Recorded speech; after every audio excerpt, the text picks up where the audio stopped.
Whoa.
Yo, what is going on, everybody?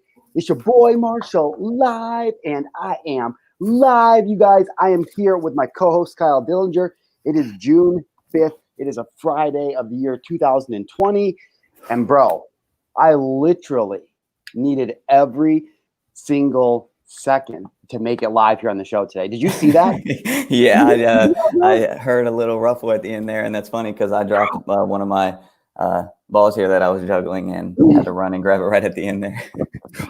I'm telling you, I'm like legit out of breath right now, dude. Yeah, I'm like, I mean, it could have been the big vitamin hit I just took, but I was like, put a plug in my jack in, like, dude, that's crazy. You guys, welcome back. It is Friday. Hey, listen, I don't know what your fucking week has been like, but mine has been crazy, dude. How's your week been, homie? Yeah, mine's been like we talked about, a little all over the place. I just had a realization that I've been like, this live is new to me, so it was like through a whole like shift in my routine and everything, and it's like this weekend is going to be perfect for me to get cool, calm, and collected, like and like, dude, unplug and like get ready to roll. Dude, it's been fucking hectic, man. And it hasn't just been hectic like the last week, dude. 2020 has been basically like blackout drunk the whole year. And so I'm like, dude, 2020, you're drunk, go home, right? Like, when does this end? Like, when does it stop, dude? It's like I don't know what to believe anymore. It's like, do blue lives matter? Do black lives matter? Do all lives matter? Am I a racist? Am I not a racist? Do I tune it out? If I'm being positive, am I ignoring it? Am I like oblivious to the problem? Should I be scared of COVID? Is it okay to go see my parents? Like, how do I make money? When do we open up and we travel? It's like, dude, it's just like, it's coming at us from all angles, dude. And so this is the biggest thing we talked about yesterday in the show. But dude, I'm tired. I quit, bro. Like, I quit. I don't want to coach anymore. I don't want to consult anymore. And you know what else I don't want to do anymore, bro? Like, I don't want to try to wake people up anymore. You know what I'm saying? Like I made this post yesterday on my Facebook personal profile. It was about like some stuff that the media is not showing us. Clinton going to trial and stuff we talked about on the show yesterday. I'm not gonna talk about it again. And it got like, dude, it's like at 140 or 150 shares right now. Like, shares, right? And like, what I realized is that no matter how right or how factual or how statistical or what the numbers actually say, it's not going to change people's opinion. Like, people are going to want to believe what they want to believe until they're ready to forgive and heal themselves, and then their perception of reality will change. And I just realized, I woke up this morning, Kyle, and I was like, you know what? I'm done. Like, I quit. Like, I don't care about all that. I don't care. Like, I don't care, bro. You know what I mean? I'm feeling that. Under attack for so long this year, especially, and it's like it's highlighted everything. All the last insecurities and limitations that Marshal Gillen has in his life has been highlighted by this event and this crisis. And I arrived today, and we talked about yesterday. I was like, dude, I'm not going to coach and consult anymore. I just want to host parties. I just want to host a good time. Like, I just want people to tap into Marshal's power and energy. And while they're, going through whatever they're going through, at least if they're at that one little event, or they're on this show, or they're talking to me in person, they're like, you know what? I fucking felt good when I was with them. And not because it's about me, but because, dude, I've been trying everything else. I've tried everything else, and nothing else seems to matter except for when I'm just me and people are like, dude, I like your energy, bro. And so it's crazy because yesterday we talked about a party that I threw when I was in high school called Marshal Palooza. And Marshal Palooza, I don't know if anybody's ever seen the movie. What is it called, bro?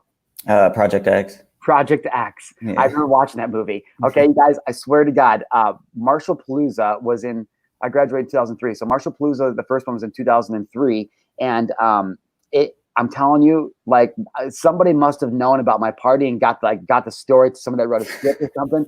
Kyle's like, oh, fucking, they had a car going to pool. I was like, well, we didn't have a pool out there, but we did have a car that was like right side up in a ditch like this. Like a bunch of us ran out. We're trying to fucking get on the bumper, trying to get it to the ground before the cops show back up. And we're going to get into that today. I have a special guest coming on, Jessica Humphreys, who actually I graduated Sterling High School with in 2003. She was actually at the party that night. I don't know anything that she's going to tell us. I don't know the story. I don't know what her experience was. I've never talked to her about it. I posted on my Facebook yesterday about Marshal Palooza, and she's like, oh yeah, I can attest to that. That was a crazy night. And I was like, oh my God, you should come on the show. And she's like, okay, I will. And so she's going to be joining us about 9:30 today and sharing the inside scoop of Marshal Palooza. I'm excited to hear about this epic party that you threw out there in Illinois. Dude, it was crazy. Good morning, Denise. Denise says it's National Donut Day. It's true. Hi, Denise. It's National Donut Day. I won't be eating any donuts now. Oh yeah, you're a type 1 diabetic. Yeah, I do. I have eaten them, but yeah, this time of the season, I'm not. Bro, that makes me sad for you. I'm honest. Oh, it's okay. I know. I enjoy it when I enjoy it. But I feel bad for you because you know what? Thank you. I fucking love donuts. I mean, I can't imagine my life without donuts. I try not to eat a lot of donuts, but they're my favorite.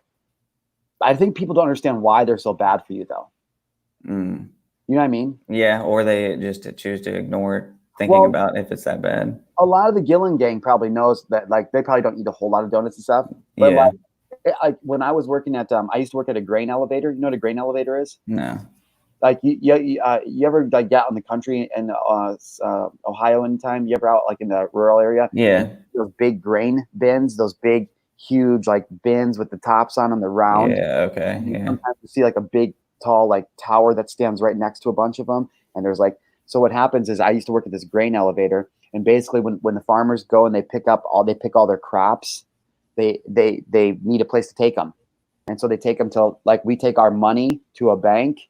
They take their grain to like a grain bank. It's called a grain elevator. It's called an elevator because when they go there, they weigh their trucks, they weigh how much the product is, then they unload the trucks, and then the grain elevator people, they test the grain as it goes through, moisture, temperature, quality, and then based on all of that, they will, as the grain comes off of the truck and into a pit, there's like an auger that spins, and that auger carries it to a grain leg, and then this leg like swings on a belt with buckets, and it elevates the grain up, and then the grain goes on another conveyor belt and drops into whichever little storage unit it needs to be in.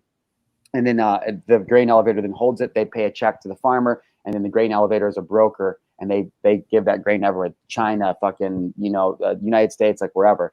But like most Americans and most people who are watching this show, maybe not, I don't know. A lot of you guys probably experience this though. Like most Americans, they're working really, really hard, but not for a lot. you know, the grain elevator and the people like that run the company, like, yeah, they're doing good, but you know how much skill you need to shovel and to sweep a broom? Not much. Right? So unfortunately, there's a lot of people that are willing to do that job, which means that those kind of jobs don't pay very much. And I think that's one of the weird things that people don't realize how simple it is, Kyle, when it comes to like changing your life. It's just like, dude, if you want to have a better life, get better skills. That's it. Like, you know what I mean? Like, you're not going to get better skills watching Netflix. You get better skills by reading and connecting with people, listening to the Marshall Gillen show with Cal Dillinger. And so I think back to the grain elevator days, and I'm like, I remember I was working like 86 hours a week. That's all OSHA would let us work. Which is OSHA? Occupational health. Shit, I worked under that, and I don't even know what it stands for. Yeah. OSHA says that you can't work any more than 86 hours in a week, and you can't work more than so many days in a row without a day off. 7, but I think you can waive that. Anyways, working crazy amount of hours for $10 an hour at this grain elevator, and super fucking dangerous job. Like one of the most dangerous jobs there is. I actually almost died. I almost died at work one day, like real talk. But you know, it was always the same people. I worked with the same people, and I was always like, even though even though I had a full academic ride to college, I dropped out, you know, 5 times, attempted suicide, all the shit. Although I did all the good things, I always did all the bad things, and so I always found myself working in shit ass jobs, working a temp job at a plastic bucket factory, working at a Walmart distribution center, and not there's anything wrong with any of those, or that people that work those jobs are stupid or not good.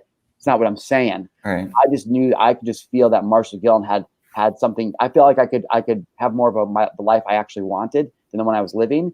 And but you know, you get what you show up in life as. You know what I'm saying? And so it's interesting because thinking back to the grain elevator, or back to like the working class people in general, especially like where I grew up. I mean, the mill is huge here. Distribution center employs pretty much all of the town now. Wall clipper, it's a factory job. These people, by and large, don't have the skills or the mindset to understand how to change their life, which also means I found a lot of times they don't have the mindset or the skill set or the knowledge of how to fuel their body. And so I'm like, oh, I fucking love National Donut Day. Like, National Donut Day, are you kidding me? Like, bro, I love donuts. Like, I love donuts, bro. And when I say I love donuts in Gillen Gang, I'm telling you guys, I fucking love donuts, okay? Long John all day. Long John with chocolate frosting, and then maybe like a little vanilla like swirl like in the frosting on top, you know, or whatever, that hard coat like the Long John, but with cream filling. The filling, yeah, that's is that your shit? Yeah, that's. I was just talking about this while I was up in Michigan with my family. Like, that's my favorite donut if I'm gonna have one. Okay, but not the bullshit like fluffy white bucket. Like, I want the yeah. You know, you have a number 2? Do you have a number 2 donut? Usually it would just be glazed, honestly. Glazed? That's cool. Yeah. Hey, my next one is I don't know, man. Hey, so Gillen Gang, check it out. If you're watching this right now, or if you are tuning in live, I want you to do me a favor. We want to know what your favorite donut is. Comment below and tell me your favorite donut.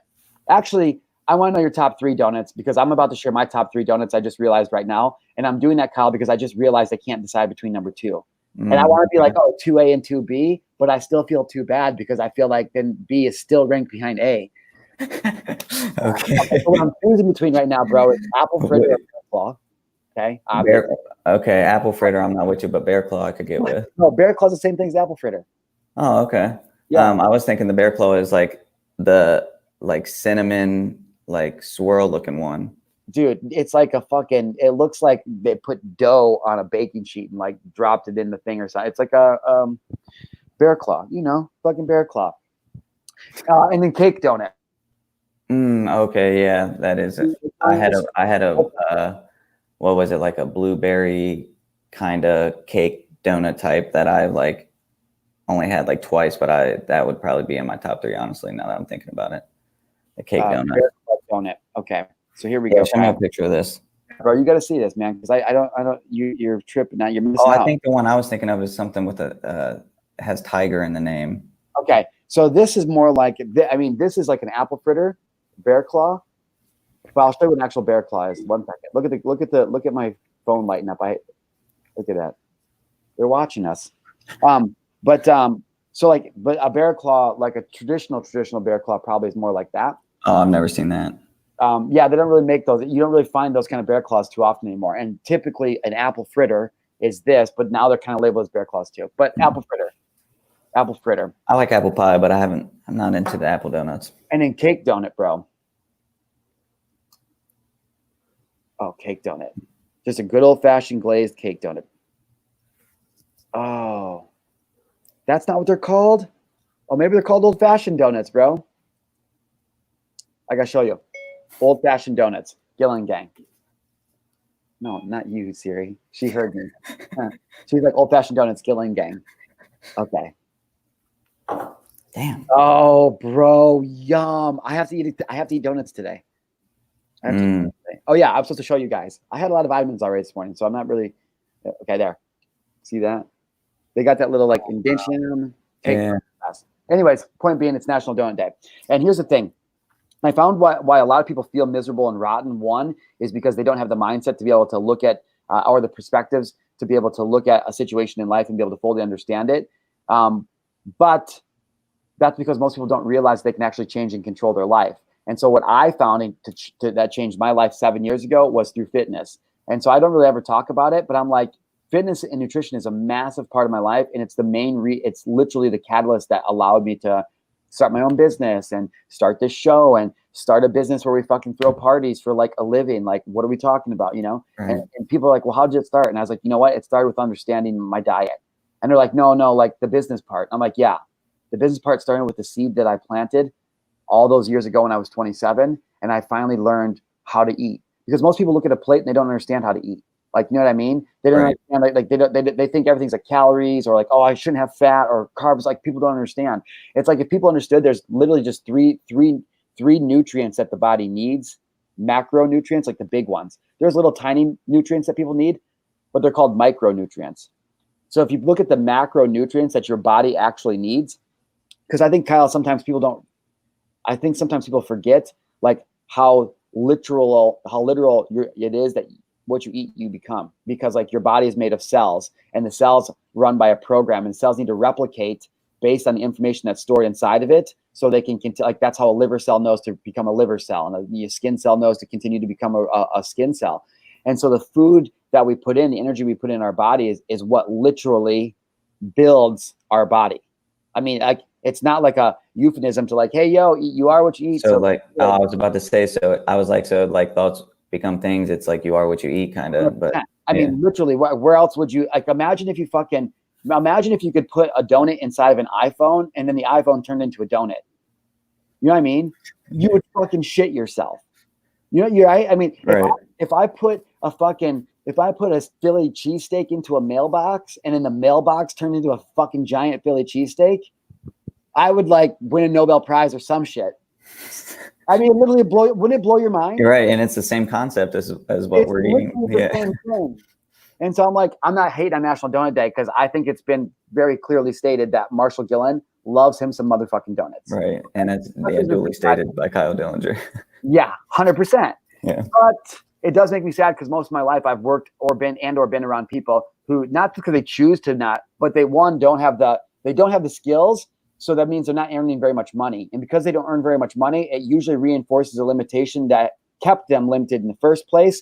And then they look at everything like, well, I can't stay healthy because I don't have any money and it's too expensive to eat healthy. All of which, okay, yeah, is true. But I pulled myself out of the mud. You pulled yourself out of the mud. And so it's interesting. I think really, like, life just really comes down to making good decisions. But you have to have the right information with the right people and be in the right people to be able to make those decisions. And so common theme.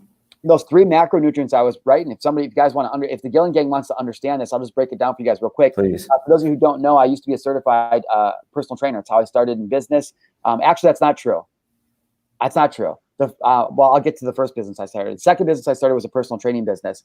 And so that's what I did. It's literally, Kyle, I don't know if you know that's what my second business was. And it's the first thing that made me move online. I was like, I think if I just figure out one type of workout, and I just find one type of person that wants to do that kind of workout, and I just sell that over and over, I think I can make some money. And so what I did is I taught guys how to get bigger arms. With this one trick, you can increase your arms by 90% in 30 days. Buy my program for fucking $29.99. And all it was, I was just teaching them time under tension. And if anybody that works out knows, time under tension just means like how much time are you actually exerting under tension. So it's like if I'm lifting, a lot of guys are like, oh, I don't need that. A lot of guys are like lifting like, or girls are lifting, oh, like this, boom, boom. Time under tension is like I go up and I'm slowly releasing and I'm increasing the time that my muscle's under tension, because your muscle, you don't build muscles when it contracts. That's not where it constricts. You build muscle as it contracts, because here you're using what you have, but as you start to hold, now this is when the muscle bellies are being torn apart, and that's when you actually get like hypertrophy or muscle growth. And so that's what I did. I was a personal trainer, and so what I had to do is I always tell people I'm not a registered dietitian, I'm not a nutritionist, like nothing like that. But if you want to understand nutrition in a very basic, I don't ever count calories, ever. I don't need to, because I look at a bigger picture. Calories are bullshit. It's like COVID, and then there's a bigger thing going on, right? Like that's like your plate. Like there's calories, but there's a bigger thing going on. They're called macronutrients, and that's what really matters, because calories are not created equal. I can give you 220 calories of a Snickers bar, or I can give you 220 calories of quinoa. Now, the difference between the two and what you're going to get as a result are drastically different. So calories don't necessarily matter. If you're strictly talking about weight loss and aesthetics, or like the way you look, which most people, it's more vanity than really aesthetics, then yeah, I mean, calories in versus calorie out, you're gonna lose weight, but you are not going to be healthy. And so if you understand these three macronutrients, it's protein, because your body needs proteins to build. It's carbohydrates, which your body can use as fuel. And it's fats, which your body can also use as fuel, but it also is used for upkeep and maintenance and repair of basically everything in your body. And so there's all kinds of different diets, you guys. We would literally have to spend, I don't even know, like a 2-hour workshop, which maybe we should do a fitness camp. Maybe that's something I'll do. Maybe I'll do a fitness camp. I'll do a fitness camp and where I have people come out and I'll just teach them actually nutrition, because I love that shit. Yeah, now that I'm thinking back to it, like when we were at Joshua Tree, that was when I started to take nutrition seriously and like be mindful of like what, like not on this level, but that was like the start of like, oh shit, like the energy I'm putting into my body, like living cells versus dead cells and all that. 100%. That was huge. Right? Right. I can't help myself. I can't help myself. and I know that, and I still set you up. I know, dude, because you see, it's just not. Listen, you're not as immature as me. Plus, you're not an Office fan as big as I am. And so this is my thing with The Office. Okay, there's another great show on NBC back in the day called Parks and Rec. You ever seen it? My roommate that I used to live with, one of my good friends used to watch it, but I never like got into it. It's hilarious. Okay, not as funny as The Office, but damn close. But they have equally as an iconic of a leader or a boss in that series. You have Michael Scott in The Office, but then you have Amy. Nope. Come on, Marshall, use your head. I can't think of her name. But Amy Poehler. Amy Poehler playing Leslie Knope in the Parks and Rec. And so I was like, they're both NBC owned. I wish that somebody would write a script where the Office would meet the Parks and Rec. Okay. Like back in the day, because I'm old head, when the Jeffersons meet the Flintstones, like the Jeffersons accidentally like go back in time and they poof, they're like with the Flintstones and they meet each other and it's like, holy fuck, Hanna-Barbera, like you're smart. And so I've always been like, dude, why does NBC not do it?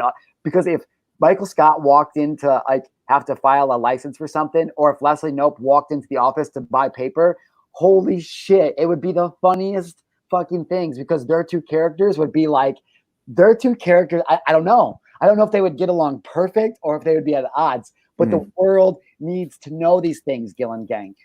You guys, it is almost 22 after the hour. We're going to be taking a short commercial break here. Coming up in a few more minutes, then we're going to bring Jessica Humphreys on, and she's going to share with her experience of the first Marshall Palooza that I threw when I was 18 years old back in 2003.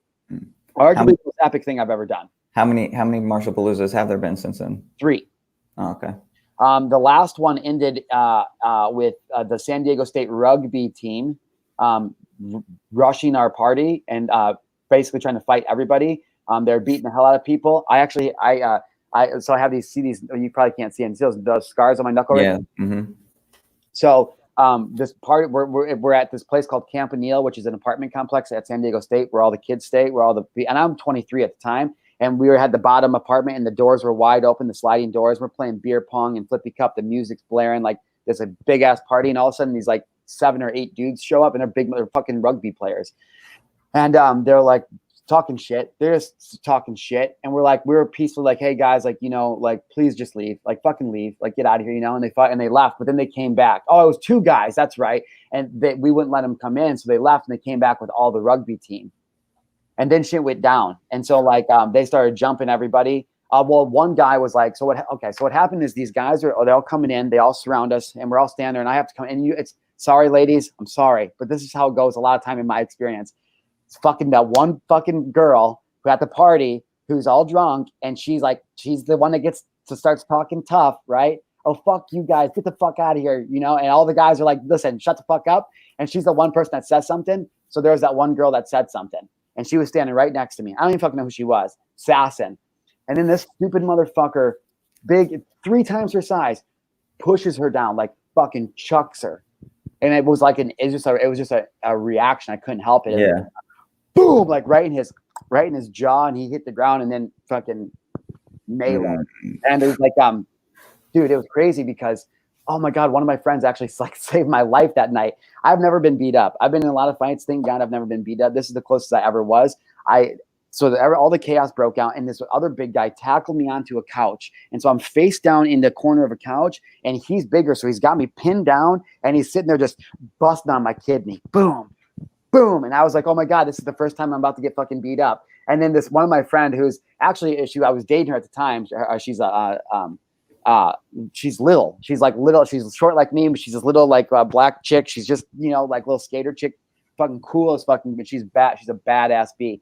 And she runs in and jumps on the back of the guy. She's like choking him out. She's like, get the fuck off him! And it was enough for me to slide out.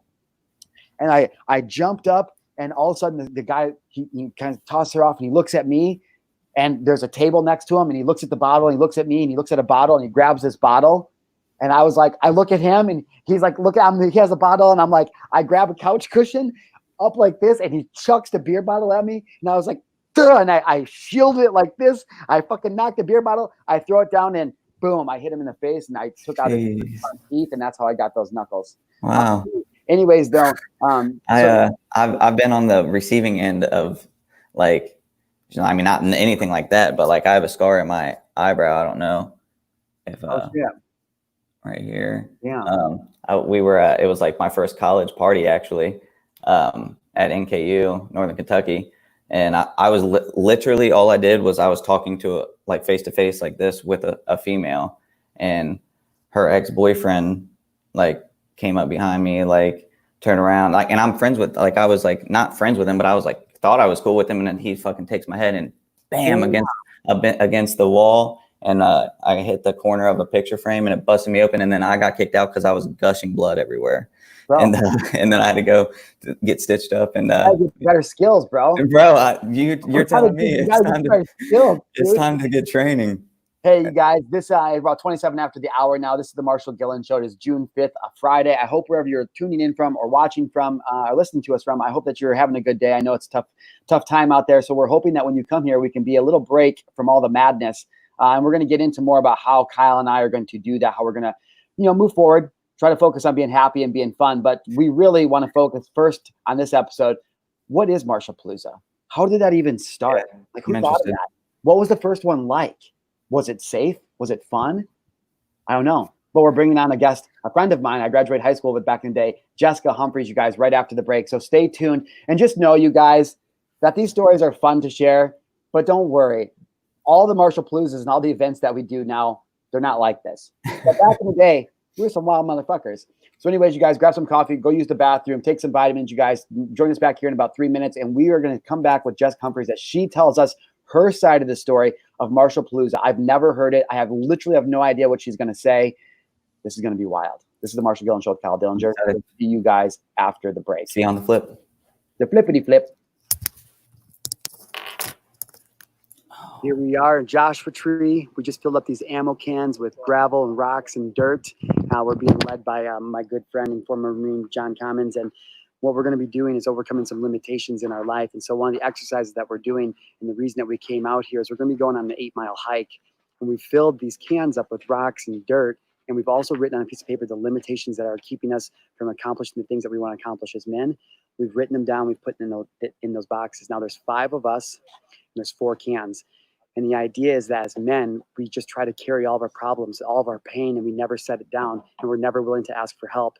So on this hike, what we're going to be doing is, one, being hyper aware of the gratitude that we have for nature, for being outside, for being reconnected, but to carry the pain in the first 4 miles of the hike, we're going to be carrying these heavy ass ammo cans above our head on a jog, and we can't put them down for the first 4 miles. And anytime that one of us gets tired, we just have to we'll be willing to ask one of the guys with free hands to help carry the load. And for the first 4 miles, we're going to focus on that pain. We're going to carry that pain. It's going to be very representational of the things as men that hold us back. That thing of when we do really good, but then we want to quit. And for those of us who, when push comes to shove, where we do quit, where we do put down the can, this is an exercise where we're going to be able to overcome those limitations and push through with a bondhood, with brotherhood, and see what we're capable of as men when we, one, believe in ourselves, when we stay consistent and persistent, and we're willing to ask for help. This is such a transformational exercise. I'll shoot a video when we get to the other side, let you guys know how it goes. But if you guys aren't surrounding yourself with men who push you to be the absolute best version of yourself, who don't get you out of your comfort zone, then you're selling yourself short, you're selling your family short, and you're selling short the impact that you can have on this world. I'll see you guys in a second. Hey, good morning, guys. John Commons here from the Compound Project.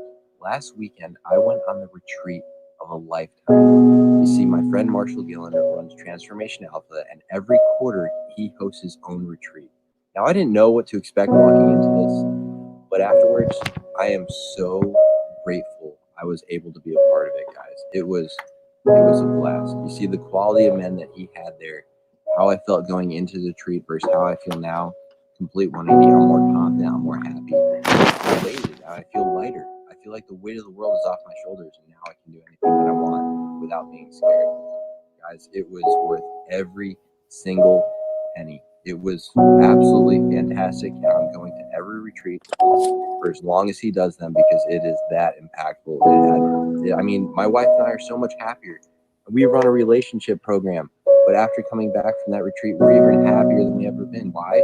Because I'm a better person than I've ever been. So I owe a huge thank you to Marshall, a huge thank you to his team for everything that they do. So I'll say thank you, brother. I appreciate you, and I hope other men who are listening to this really believe what I'm saying. Get there, go there. It is so worth it. Thank you, guys.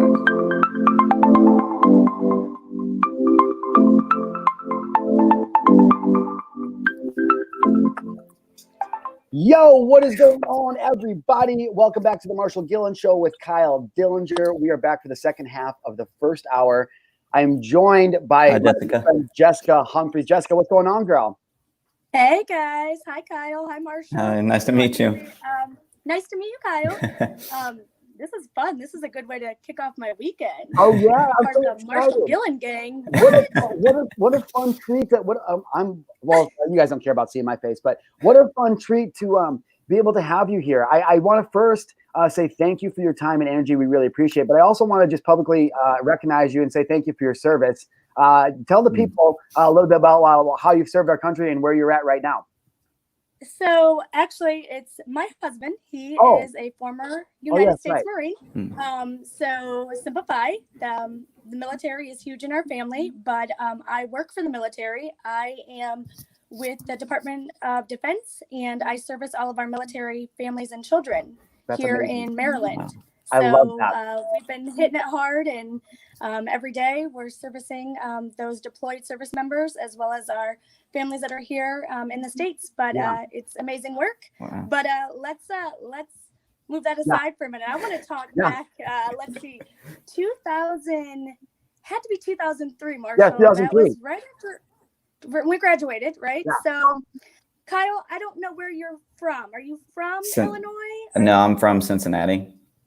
Cincinnati. Okay, so you're like Midwest. You're a Midwest boy. So, you can appreciate the Marshall Palooza. He was known back in the day for throwing some pretty epic parties. Let me ask you that. So let me ask, first off, how did you? So you guys, first, so there's some context here. This party in particular was we just graduated from high school. We were all going off to do whatever we were doing next. They had these silly mock elections for all seniors. In that prom, we all voted in that prom. They announced the winners. What Marshal Gillen won was biggest partier, which essentially was just biggest drinker, because he did win that. I won never leaving Sterling. You did? Fuck them. I mean, Adam Porter and I got the city key. We were never leaving. He is still representing back home.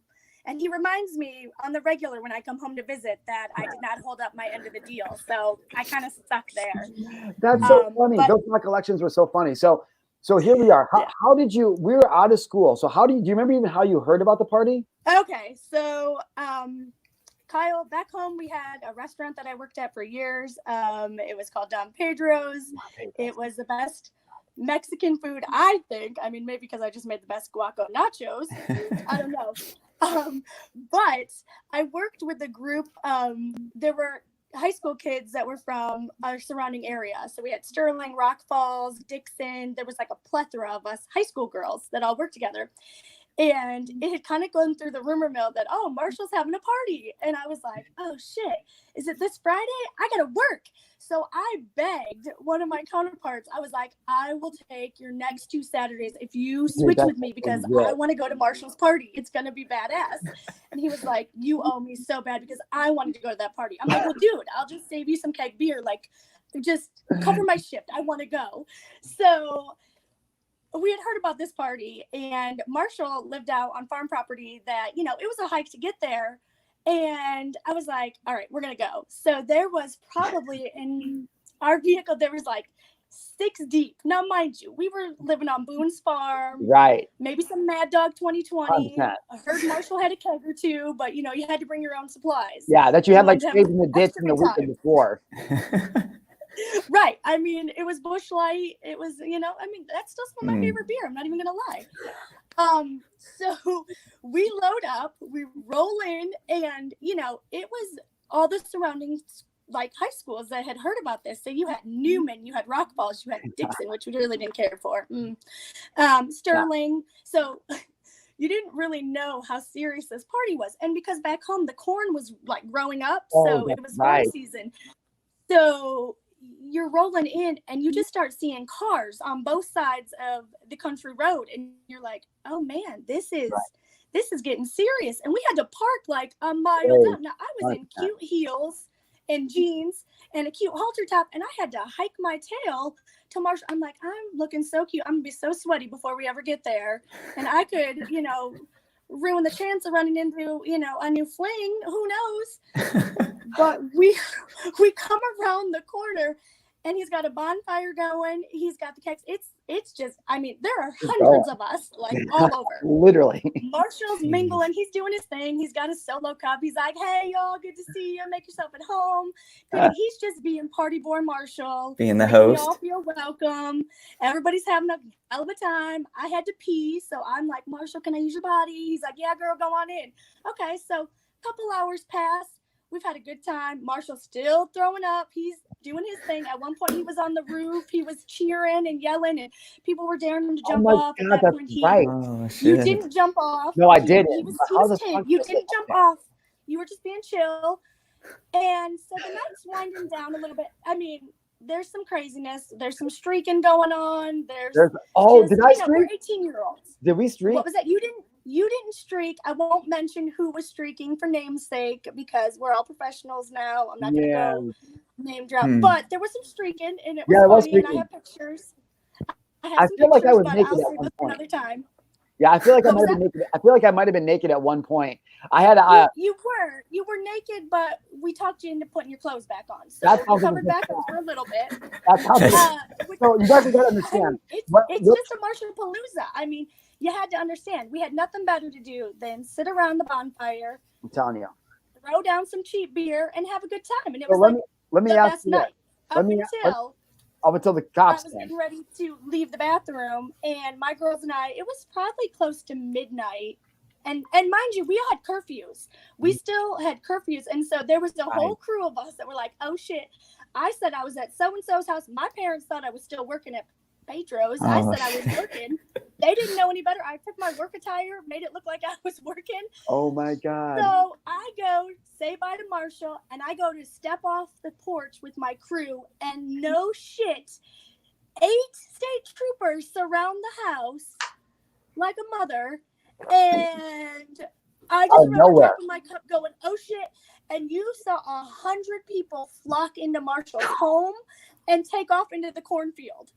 Oh, this is literally sounding just like the movie. I'm like sweating bullets because I'm now fucking gonna miss curfew, and my Nokia is gonna start blowing up with my parents going, we know Don Pedro's closed an hour ago. Right. We know what time you're supposed to be home. Where the hell are you?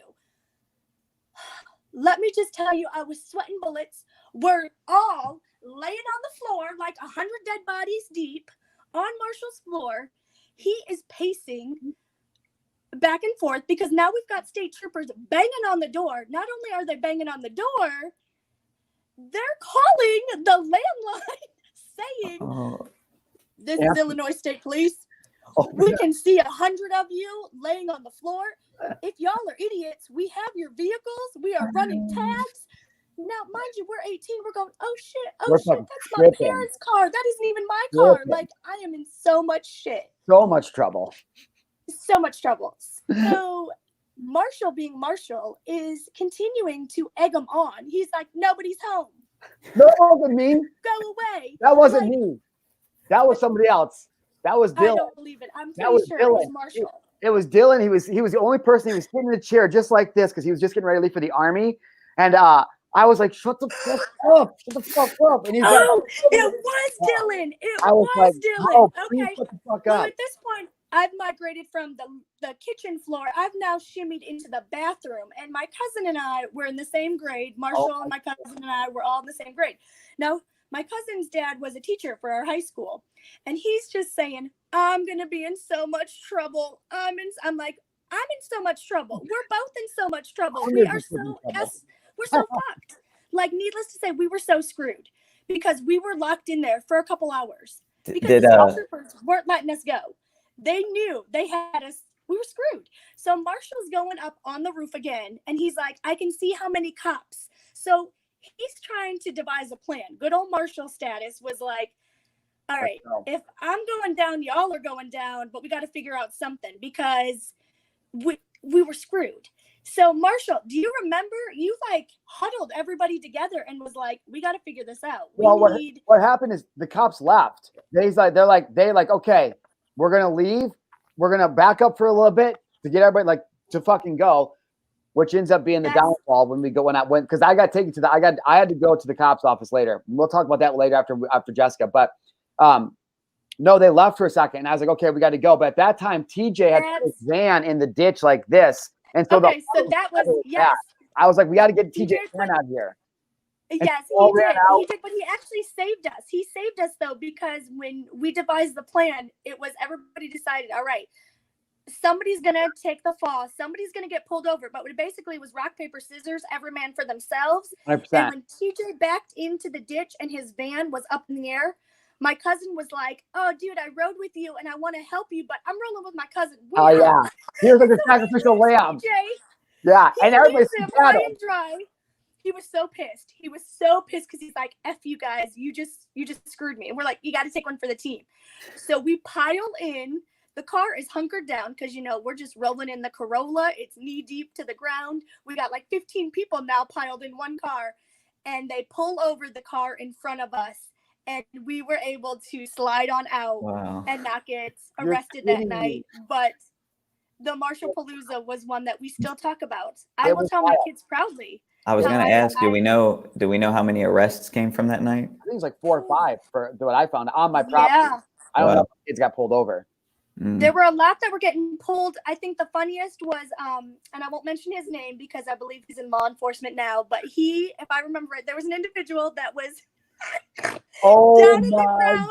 God. He was down in the ground and he's like, shh, stay low. The cops are out here. And it was one of the state troopers, bless his heart, that pretended to be one of us and tapped him on the shoulder and said, hey man, do you know if there's any cops out here? He goes, yeah, man, stay low, they're coming for us. And it was a cop. He got arrested right then and there. Bless his heart. That is the funny shit. I forgot about that. He was trying so hard too. Oh my God, that's hilarious. Marshall Palooza was epic. And if anything that you're setting up for Tahoe is going to be like the Marshall Palooza that I attended, y'all want to sign up and get to this because, shoot, I'm trying to rearrange my schedule right now. Let's go. With no arrest this time. Yeah, absolutely no arrest this time, please. I know that I know that you're pressed for time. You said that you had to be out here at 9:45, so you got about 30 seconds left. I just want to say thank you so much. Like, wow. Yeah, thank you for sharing that. It's such a great storyteller. I was like drinking my coffee, like all dialed in. I was like, damn. I was like, that's dope. I like listening to her talk. I appreciate the Gillen Gang. Let me be a part of your Friday. Kyle, I hope you have a great weekend. Marshall, thank you so much. I hope you have a great weekend too.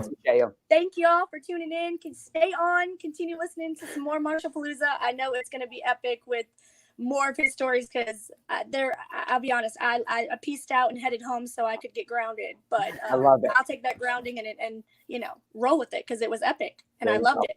Thank you so much. Thank you. Thanks, guys. It was nice meeting you. Cool. Bro, how about that?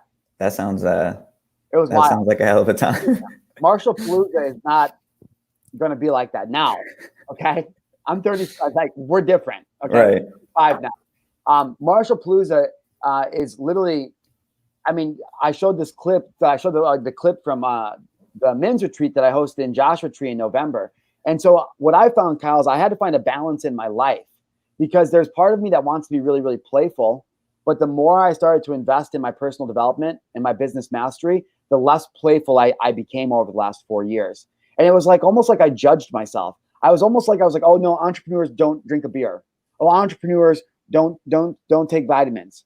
Oh no, entrepreneurs don't do that. Every single thing I do has got to be to save the world, bro.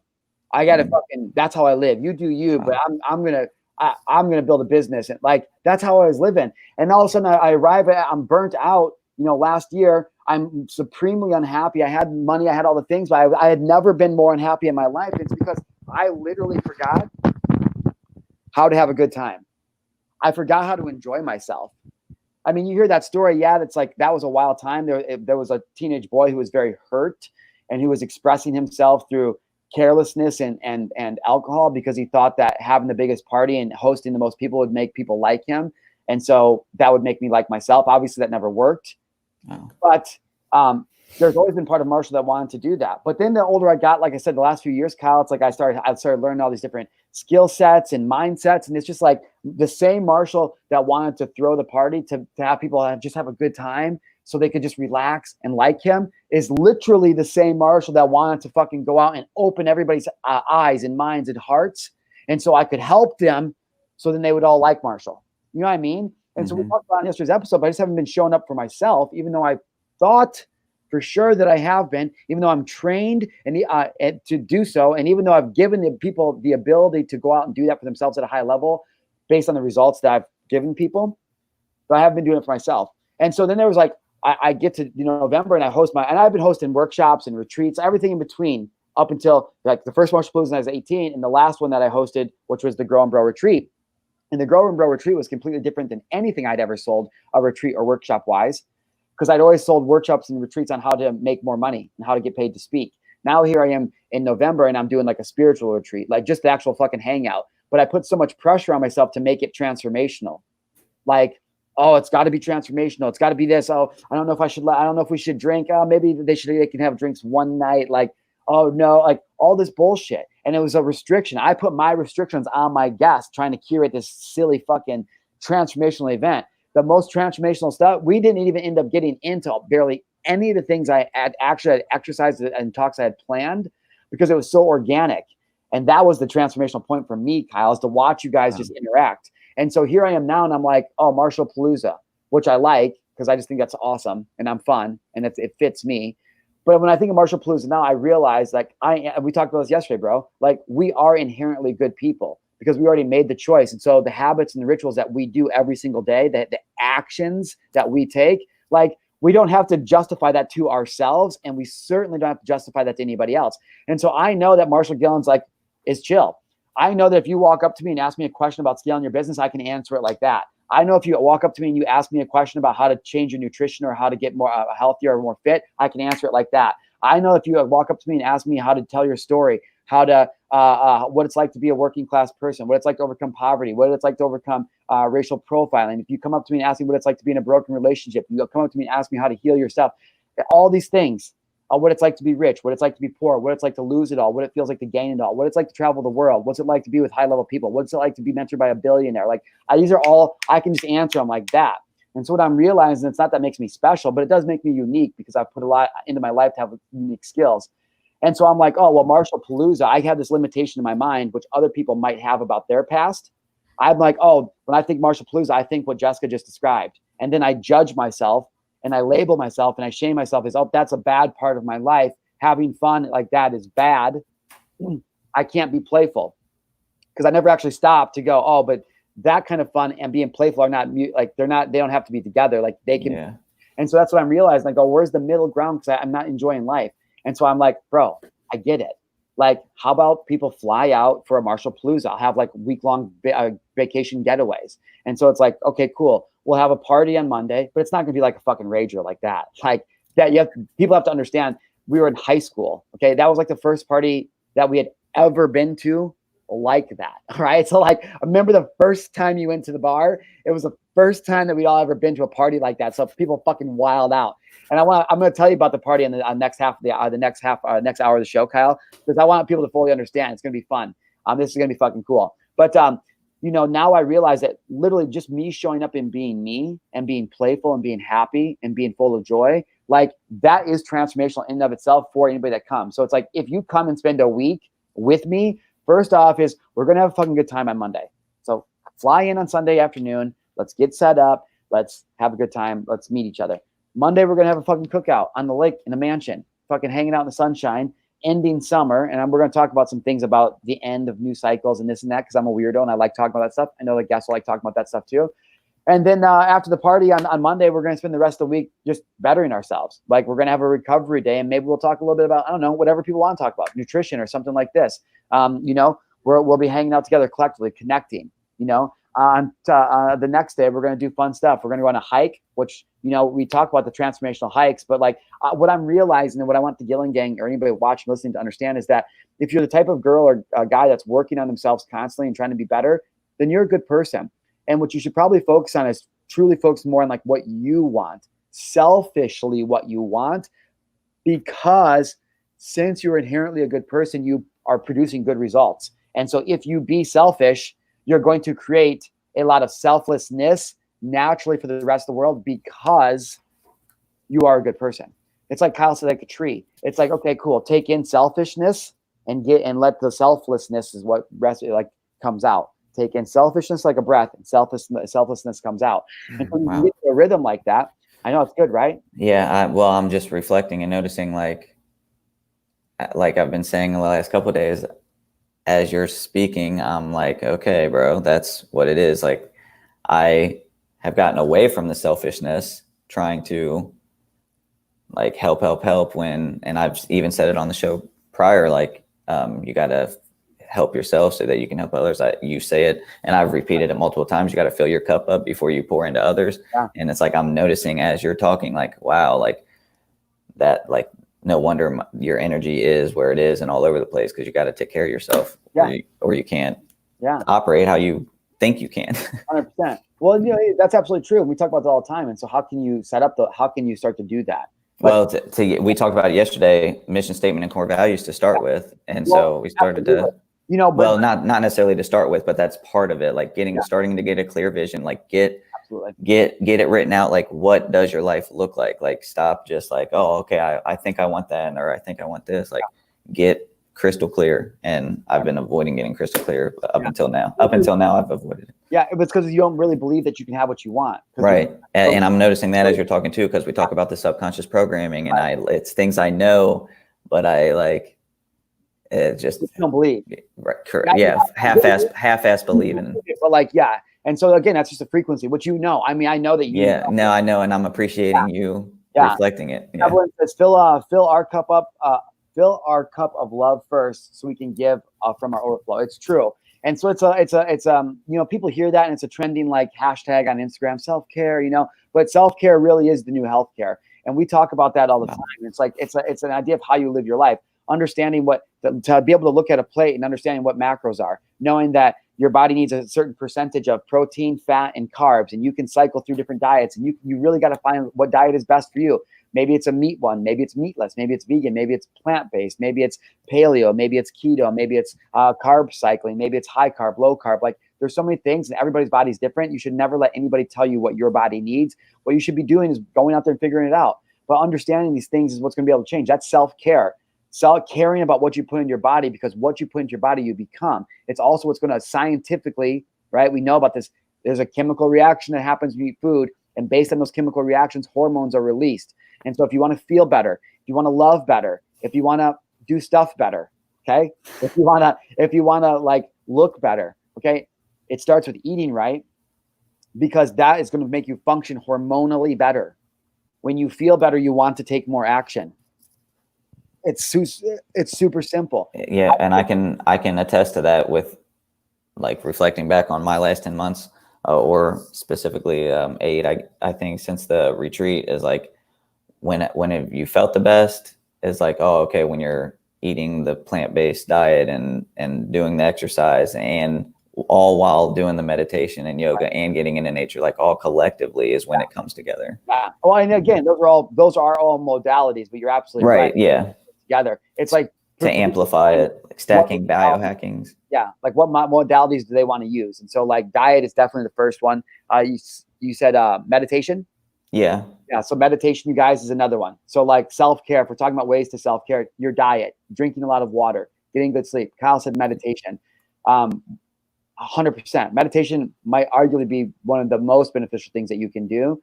And I want to be careful when we say meditation, because you know, remember where we were when we began and people said meditation and we're like, yeah, I don't know if it's really for us.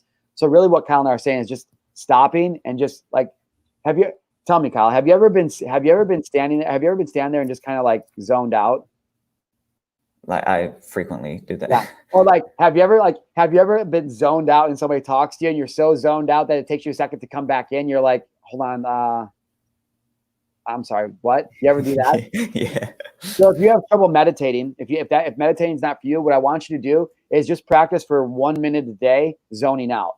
Just zone out. I don't care. Pick a spot in the distance and zone out for 60 seconds and try to zone out for, keep trying to extend it. Maybe you do a minute in the morning, a minute at night. If you can't meditate, then try to zone out. And I'm telling you, if you can learn how to zone out on a regular basis, it becomes a habit. And then that habit kicks into like being able to zone out while also being present in the moment. Okay. Wow. And so meditation, Kyle, is an excellent. Kyle said another one, which was awesome. Again, you guys, these are all modalities. These are all versions of self-care, things that you can use one of them, you can stack them together. Or none of them and find your own. Yeah. 100%. It's like, that's what's so fun about this. It's like a fucking puzzle. Kyle and I are sharing every single day different ways for you guys to love each other, or love yourselves, but love each other too, but love yourselves by learning how to take care of your human avatar. I mean, this is your video game character. Why don't you fucking get it all done up, man? Why don't you go out and get the coins to get like the battle fucking stuff and like the cool shields and like the cool house? Like, let's get the badass car. We just need to go get more tokens. That's it. And we get more tokens by going out and playing the stage. And we don't fucking win the stage every time we go play it, but we fucking collect points and we collect tokens. And the more points and tokens we collect, the better our fucking avatar gets and the easier the stages become. And it's fun because like when you really change a stage in the video game, Calvin, it's like the stages change, but it's always been like a light background. But then like you're like 4 or 5 stages in, and all of a sudden you drop into like the next stage, and it's all dark in the background. You're like, what is this stage about? Oh, you know what I'm saying? Like, yeah. That's how I view life. And so when people learn self-care, that's all this is, you guys. Our skill sets become the tokens that allow us to be able to go and make our character more resourceful. And the energy that we create through self-care is the point system that's going to allow us to actually win the game. And so when you can understand that you're basically just a video game character and you look at it like that and you remove the limitations that you've placed on it through past experiences, like what would you do if you knew you couldn't fail at anything? I know it's like a really crazy question, but like if you knew that you weren't going to lose, like if I was like, listen, I'm going to wire $1 million. No, I'm going to wire $1 billion to your bank account. Don't ask how, don't ask why. I'm just going to, it's yours. Don't feel guilty. It's yours. And then whatever you do, I want you to take action on it. And I'm just going to let you know that I'm not going to let you fail. Like you're 100% going to achieve. What would you want to do? What would you want to do?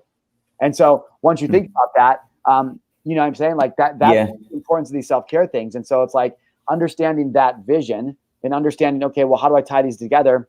That's all this is. Meditation is a great one. Biohacking is something we talk about, but I don't know where our listeners are at. So like, let's not get into biohacking as much as like, let's just say water, sleep, nutrition, exercise, zoning out or meditating, being in nature. So Marshall Palooza is literally for people who are live an active lifestyle and who like being outdoors. If you don't lead an active lifestyle and you don't like the outdoors, you will not like Marshall Palooza. Like you won't like it. We're going to go on a gnarly hike one of the days. We're going to probably go zip lining or maybe fucking four-wheeling or something like this. Okay. We're going to be outside in nature. So if you don't like nature and you don't think you can go all day or not all day, but we'll be moving and grinding for 4 to 6 hours, at least a day. Just like, not like the hardest exercise, just chilling, like doing our thing. We're going to be hiking a fucking cool ass trail. We're going to be doing some cool shit, but you got to be able to have the energy. And so it's not that I don't want you there. I'm just telling you, like, I don't know how much you'll enjoy it if you don't live an active lifestyle. You don't like being outside. And so I just want to tell people, because people are watching maybe in the beginning, they're like, oh, it sounds like a crazy party. You guys, we're just going to hang out on Memorial Day. Yeah, I'm going to have a DJ. Yeah, we're going to have Labor Day. Sorry. Yeah. Right. But thank you. But it's not like we're not high school kids. Okay. We're entrepreneurs that are on a mission to save 1 billion lives, If you have to question if this party is for you because it's too wild, then you're probably not my kind of people. Not my kind of people, but you're probably not my people right now. Because we don't explain ourselves to people anymore. Because Kyle, we know that we're good people, so I don't have to like go, oh, bro, like I want you to, like, don't worry, like that you know us or you don't. Like you want to come to Marshall Palooza or you don't.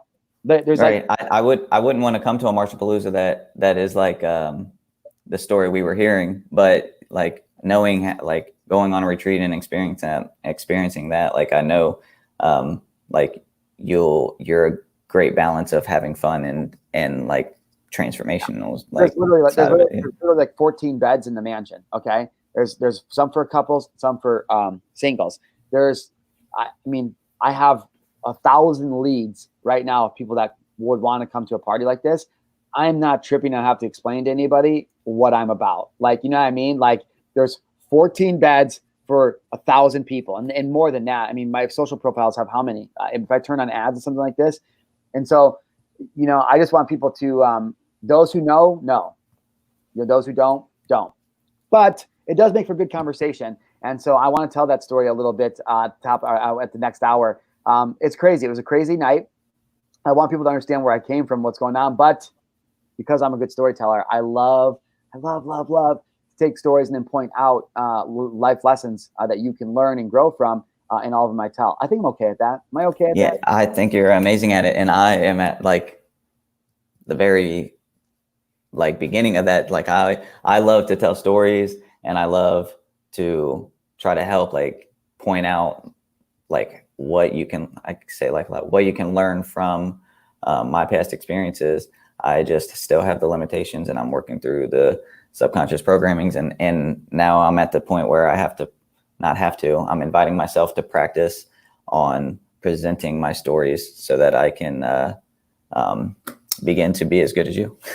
Good. No, you are as good as us. We're just unlocking. Yeah. Okay. Yeah, you're right. Unlocking to step into how good I know I am. And you're going to, like, that's why you're here. 100%. Yeah. But that's the power. We say it. We always say it. You got to be in the right room or the right situation with the right people who have the right knowledge. And so the Grow and Grow retreat we did all these things. We're working out daily. I was doing some yoga, doing breath work, talking about cold therapy. We're just learning how to level up the skill sets of our avatar so we can level up the skill sets of our mind, so we can level up the emotions in our heart, and we can connect it all together to become literally unstoppable entrepreneurs, right? Right. I didn't stick with the breath. I just wrote this down as a reminder of the breath work. Yeah. And knowing that, and even seeing the one show you did, I forget her name, and she was going over the you touched on the nostril breathing, alternate, alternate nostril breathing. Yeah. Like things like this that are so simple, 100%. that need to be They implemented. Not need to, but it's one of the things that we can be doing that are very simple that can like completely transform. You don't know what you don't know. That's correct. And then you don't know what you don't know if you don't keep reminding yourself. 100%. As a muscle man, you got to keep training it. But that's why we're putting together Marshal Palooza, you guys. It's Labor Day. It's September 6th through September 12th. There's only 14 beds available. It's literally, I listen, hanging out with me is transformational, but I don't care about that. That's not why I'm hosting it. I talked about it at the beginning of the show. I talked about it yesterday. There's a problem in this world right now, and it's that people can't fucking relax. And even the people that are good people that just want to be able to unplug and just not like, and that don't want to feel bad for wanting to focus on them, there still seems to be very little things for people to do. And so I'm like, bro, Marshal Gillen is the best at fucking making people enjoy themselves and have fun and be happy. And so for a week in September, I don't know what else people have had going on in 2020. I don't know what's going on in your life, you guys, but I can guarantee.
Yo, what is going on, everybody? Kyle Dillinger, just chilling here outside the bank.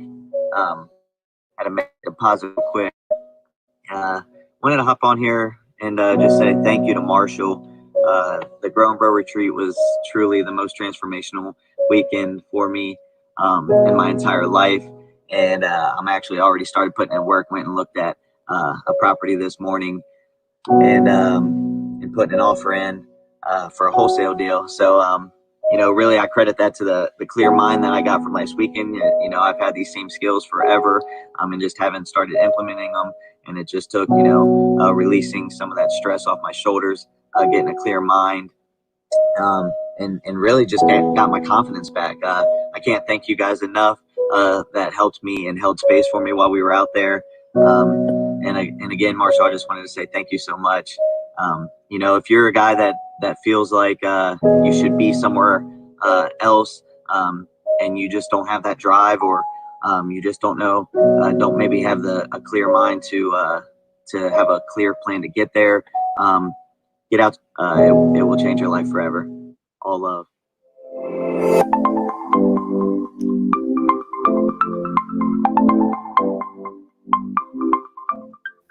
Wow. Yo, what is going on, everybody? Welcome back to the second half of the Marshal Gillen Show. It is Friday, June 5th. We are talking about Marshal Palooza. talking about who I've been and who I've become. I am here with my co-host and becoming one of my very best friends quickly on a short amount of time, Kyle Dillinger. Kyle, thank you for being here as always, bro. Look, Thank you, bro. If people are, what's up? People on the podcast might not be able to see. It looks like you're feeling some emotions, bro. What's going on, homie? I just realized watching that how quickly I got away from being grateful for that weekend and thinking about that weekend, and like just noticing that I have not even kept in touch with the guys that held space that weekend, and it just like a lot of emotions, and I know who I'm reaching out to right after this, and just realized how like, wow, just bro, why don't you get him on the show next? Why don't you reach out to those guys and get them on the show next week, and you can interview them. 100%. And I'll sit back and be quiet, and you can just talk about, whatever. Oh shit, I don't think we can get all of us on at the same time. But if you want to for the show, I mean, obviously reach out to your friends and have a conversation with them. I just talked to John yesterday, Flight. I talk to him once a week. And I've been talking to Commons a lot, but I haven't heard from Ari in a while. But reach out to the guys, dude. Get them on. But it's cool, man. So it's like it's interesting because one of the reasons that you came into my ecosystem was about wealth creation, and what you ended up being in my ecosystem about was for spirituality and like self-love and acceptance. And so it was cool, man, because people will listen to you like, oh, I've been changing my life in 10 months and I got connected to Marshall and blah, blah, blah. And now they see you on here with me and like all this stuff. And so it reminds me of how I think a lot of people would perceive some of my old mentors. I've talked about both of them on the show before, Cole and Legacy. Cole Hatter started Thrive and did all this. And then Legacy was just some dude who was just in the crowd. Like it was nothing special. He made an investment in Cole and they started working together. And then they became like best friends. Like they hang out and do a lot of stuff. Legacy spoke at Thrive like a year or 2 years ago or something like that. And so a lot of people will come in at the end and they'll look at Legacy and be like, oh, well, he gets to do all that because he's like Cole's favorite, But if you really know those guys, it's not like that at all. And so just for anybody watching, it's like this is what happens when you make. This is what happens when you make investments in yourself, whether it's time, money, and or energy. Like if people are looking at Kyle and go, oh well, Marshall's just playing favoritisms. Like he just likes Kyle. Like no, you know why I fucking like Kyle? Because like Legacy, like Marshal Gillen does, like he fucking as a man stood up, accepted accountability for his life, said he was goddamn unhappy with being an idiot and wanted to fucking change. And he went out and started finding people. He found Gary Vee. Somehow God brought him to me. And so like literally, I haven't done anything different for Kyle than I've done for every single one of you that I talk to. I treat you all the same. It's just that all of you receive the information, receive my energy differently, not good, bad, right, or wrong. And so the standout stories I have, the personal trainer who took his business from $18K a month to $61,000 a month, the lives I've saved, the dad that wanted to be a better dad, the Kyles that wanted to be a better, the only thing that they did that you didn't do is they took action and they believed in themselves. And so the reason that Kyle is here and we've slowly become one of my very best friends is because he's fucking awesome. And he's awesome to me because he's a guy like me. He stood up, he admitted that he hasn't been the best guy he wants to be. He said, I want to fix it. And then he's just kept showing up every day. When he didn't have it, he made it happen. I don't have $300 to invest in that program. I made it happen. And some people will go, that's fucked up that you weren't going to help him unless he invested in you. Listen, you guys, my brand, what Marshall does is public. I'm public. So I have lots and lots of people that want my help. I wish I could help everybody, but I have to honor myself, just like all of you should. And in order for me to sift through the people that are truly committed, I need a proof of commitment, not something for that, but not me. You need to put up a proof of commitment to me that you're about this. And at the time, that looked like a $300 investment for Kyle to work with me.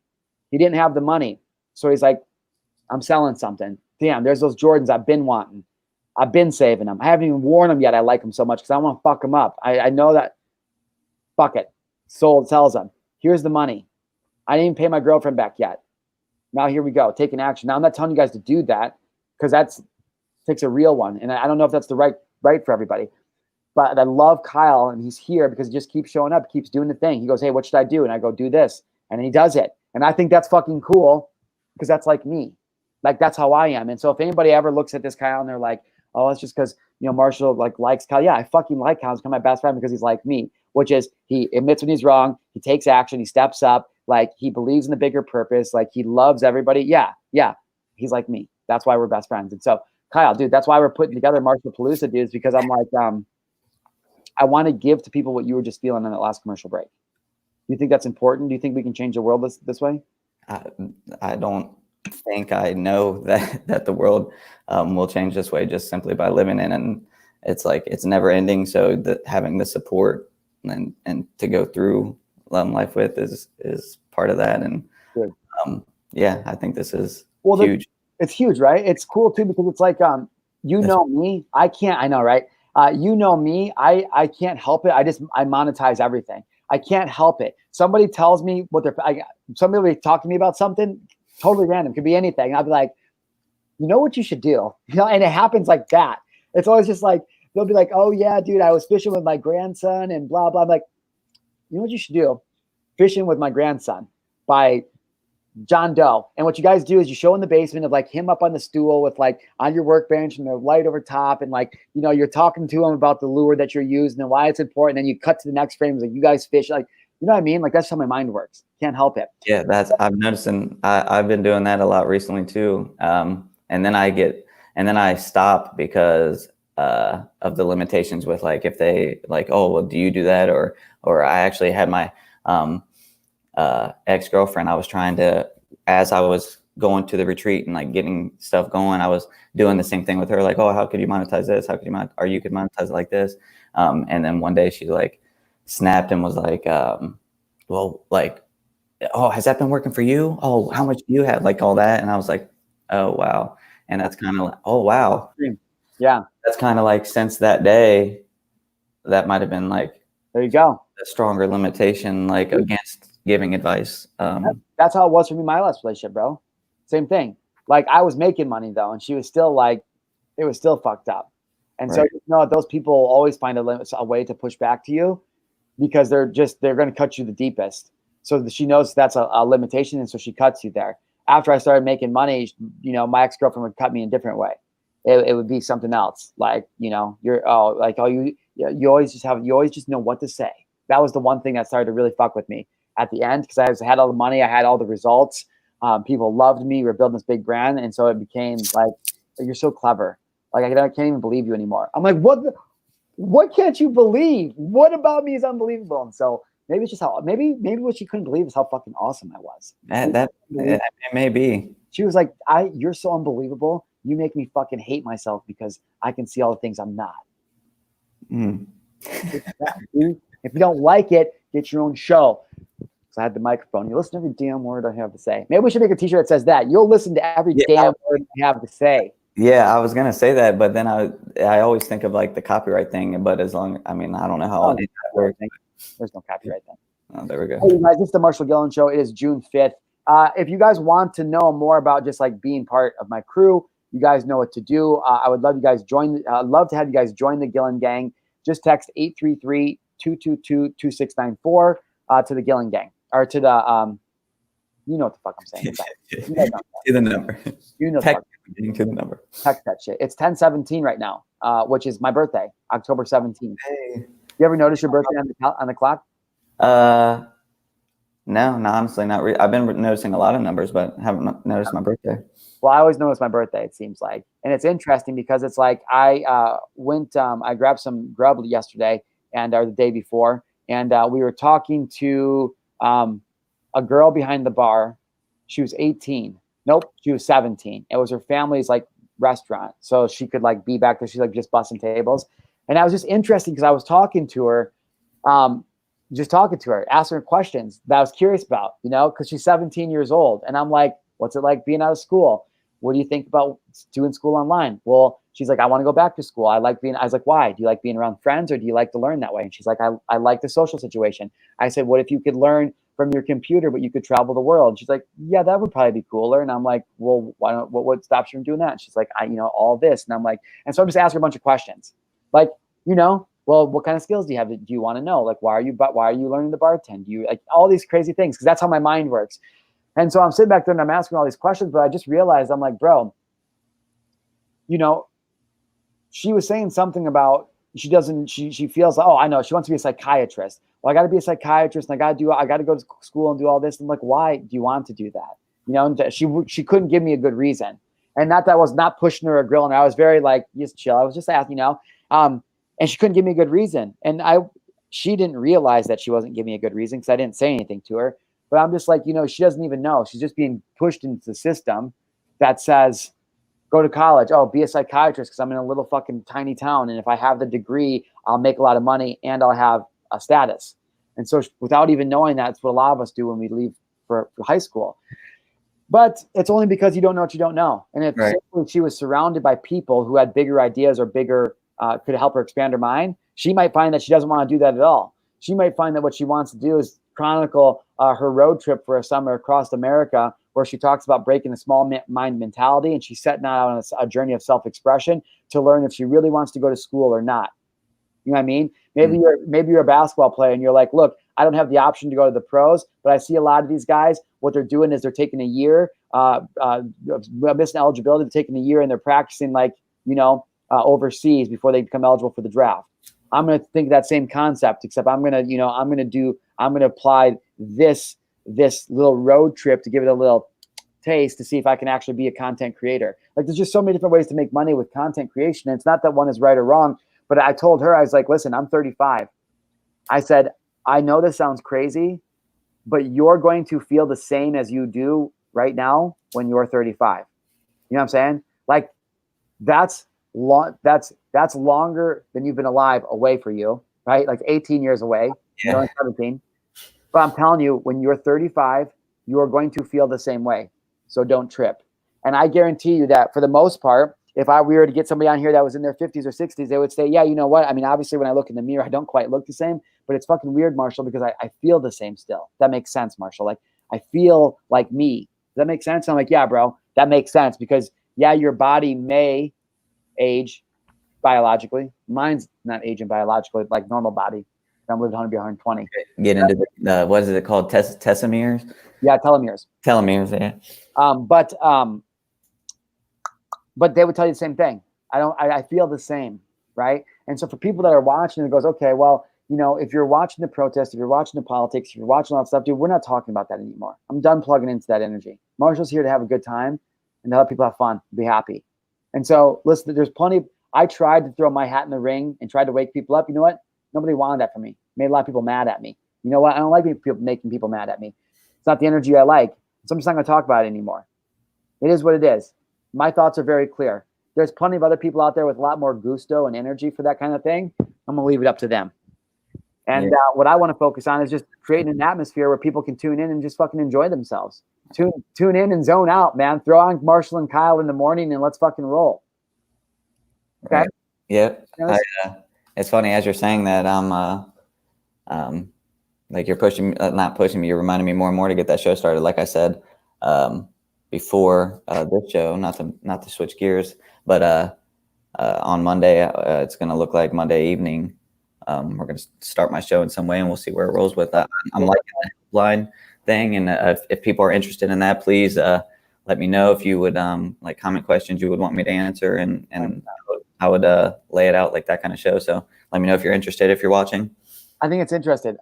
Okay, so quick side note, we're going to take a break from our pause, and we're going to do some live coaching. Okay. So let's do super simple basic NLP, right? And so you hear me say it all the time. Want and love. This is why you're gonna want to do this. You're gonna want to do this. So hey guys, do me a favor. I want you guys to comment below when I launch and continue to say the name of what it is that, I mean, I know it's not off the top of your head now, so keep practicing, but continue to always plug the name because we're subliminally programming that into somebody's mind. And so I say Gillen Gang, Gillen Gang, Gillen Gang. Whatever you end up calling your tribe, you should be repeating always. Yes. Happy, fun, winning, success. Anyways, that's not what we're talking about. Want and love. So, hey, guys, make sure you guys comment below. Ask me any questions as I launch Kyle's Help Hotline. It's going to be streaming to you guys live at night. You're going to want to ask me your questions because you're going to love the responses I'm giving. I'm going to tell it to you real. I'm going to tell it to you raw. And it's the responses that you're going to want to tune into. Like I'm just and so it's just something to practice on. That goes for everybody in the Gillen Gang. You're gonna want this because is very important. You're going to want because you'll love. You're gonna want to eat better because you're gonna love the way your body looks in the summer. You're gonna want to come out to Marshall Palooza because you're gonna have more fun and you're gonna be happier than you've ever been, and you're gonna love the you that you leave as. People don't realize it, but when I say that, and like that's the identity and perception it's carrying. So, anyways, though, for real, though, you guys, for those of you guys who don't know, I asked Kyle, I don't even know why, to be a co-host of the show because it was meant to be, and we've just been jamming for the last week and a half, 2 weeks now. This is our 10th episode together. Congratulations to us. Thank you. Congrats. It's been cool. Yeah, I was like, before the show, I was like, damn, this would be like 10 plus hours of like, because I've been like, we've talked about, I'm dipping my toe into starting live video and practicing, and I seem to like, keep shying away from it. And it was like, right. like you just practicing it up, basically. And that's why I tell Kyle, and like literally, you guys, like this is the real me. Like there's not that I'm trying to say anything. I'm just like, I want to mentor Kyle because I don't know why. I have no idea. I've never wanted to mentor anybody because I don't get down like that. But like, I want to mentor Kyle for some reason. And it's been cool because he's become my friend. And I'm like, dude, I have a platform I'm building. Like, whatever you want to do, we'll just launch it from my ship. And because does it look like keeping the show like this while building out other stuff in the mentorship? Is that what it I feel like that I'll probably be all by myself on the show, probably in a few months. I mean, not that I want to be. I just think that there's going to come a point when you acquire the skills that I have, and we launch this platform, and you're going to get like, people love you, bro. You know what I mean? Like people love you. Like your energy is like mine. It's just a different refraction of it, but it's the same power, you know? And in refraction, you guys, because light refracts. And so like literally there's one source energy, God, whatever you want to call it, a source energy, and it's shining through a prism, which is the earth, which is third dimensional reality. And once that one light shines through that prism, which is like, if I took a flashlight and shined it through a crystal, what would happen? It would come out the other side as a bunch of colors. And so that's literally all that's happening. It's just an experiment, right? And God, one light is shining through the prism, the crystal, which is a third dimensional reality of earth. And the refraction of that is us people, is third dimensional reality. And so Kyle and I, we are the same light, but also the same power, the same powerful light, just a little bit different refraction from it. Just wanted to stop. People are like, why do you say refraction? That's why. But yeah, dude. And so what I feel like is going to happen is you're going to end up doing your own thing. You know what I mean? We'll always be an entity. Like we'll always like for this, but like, that's what I think. I think that you're going to get a following. You're going to make some money. You're going to be launching your own retreat.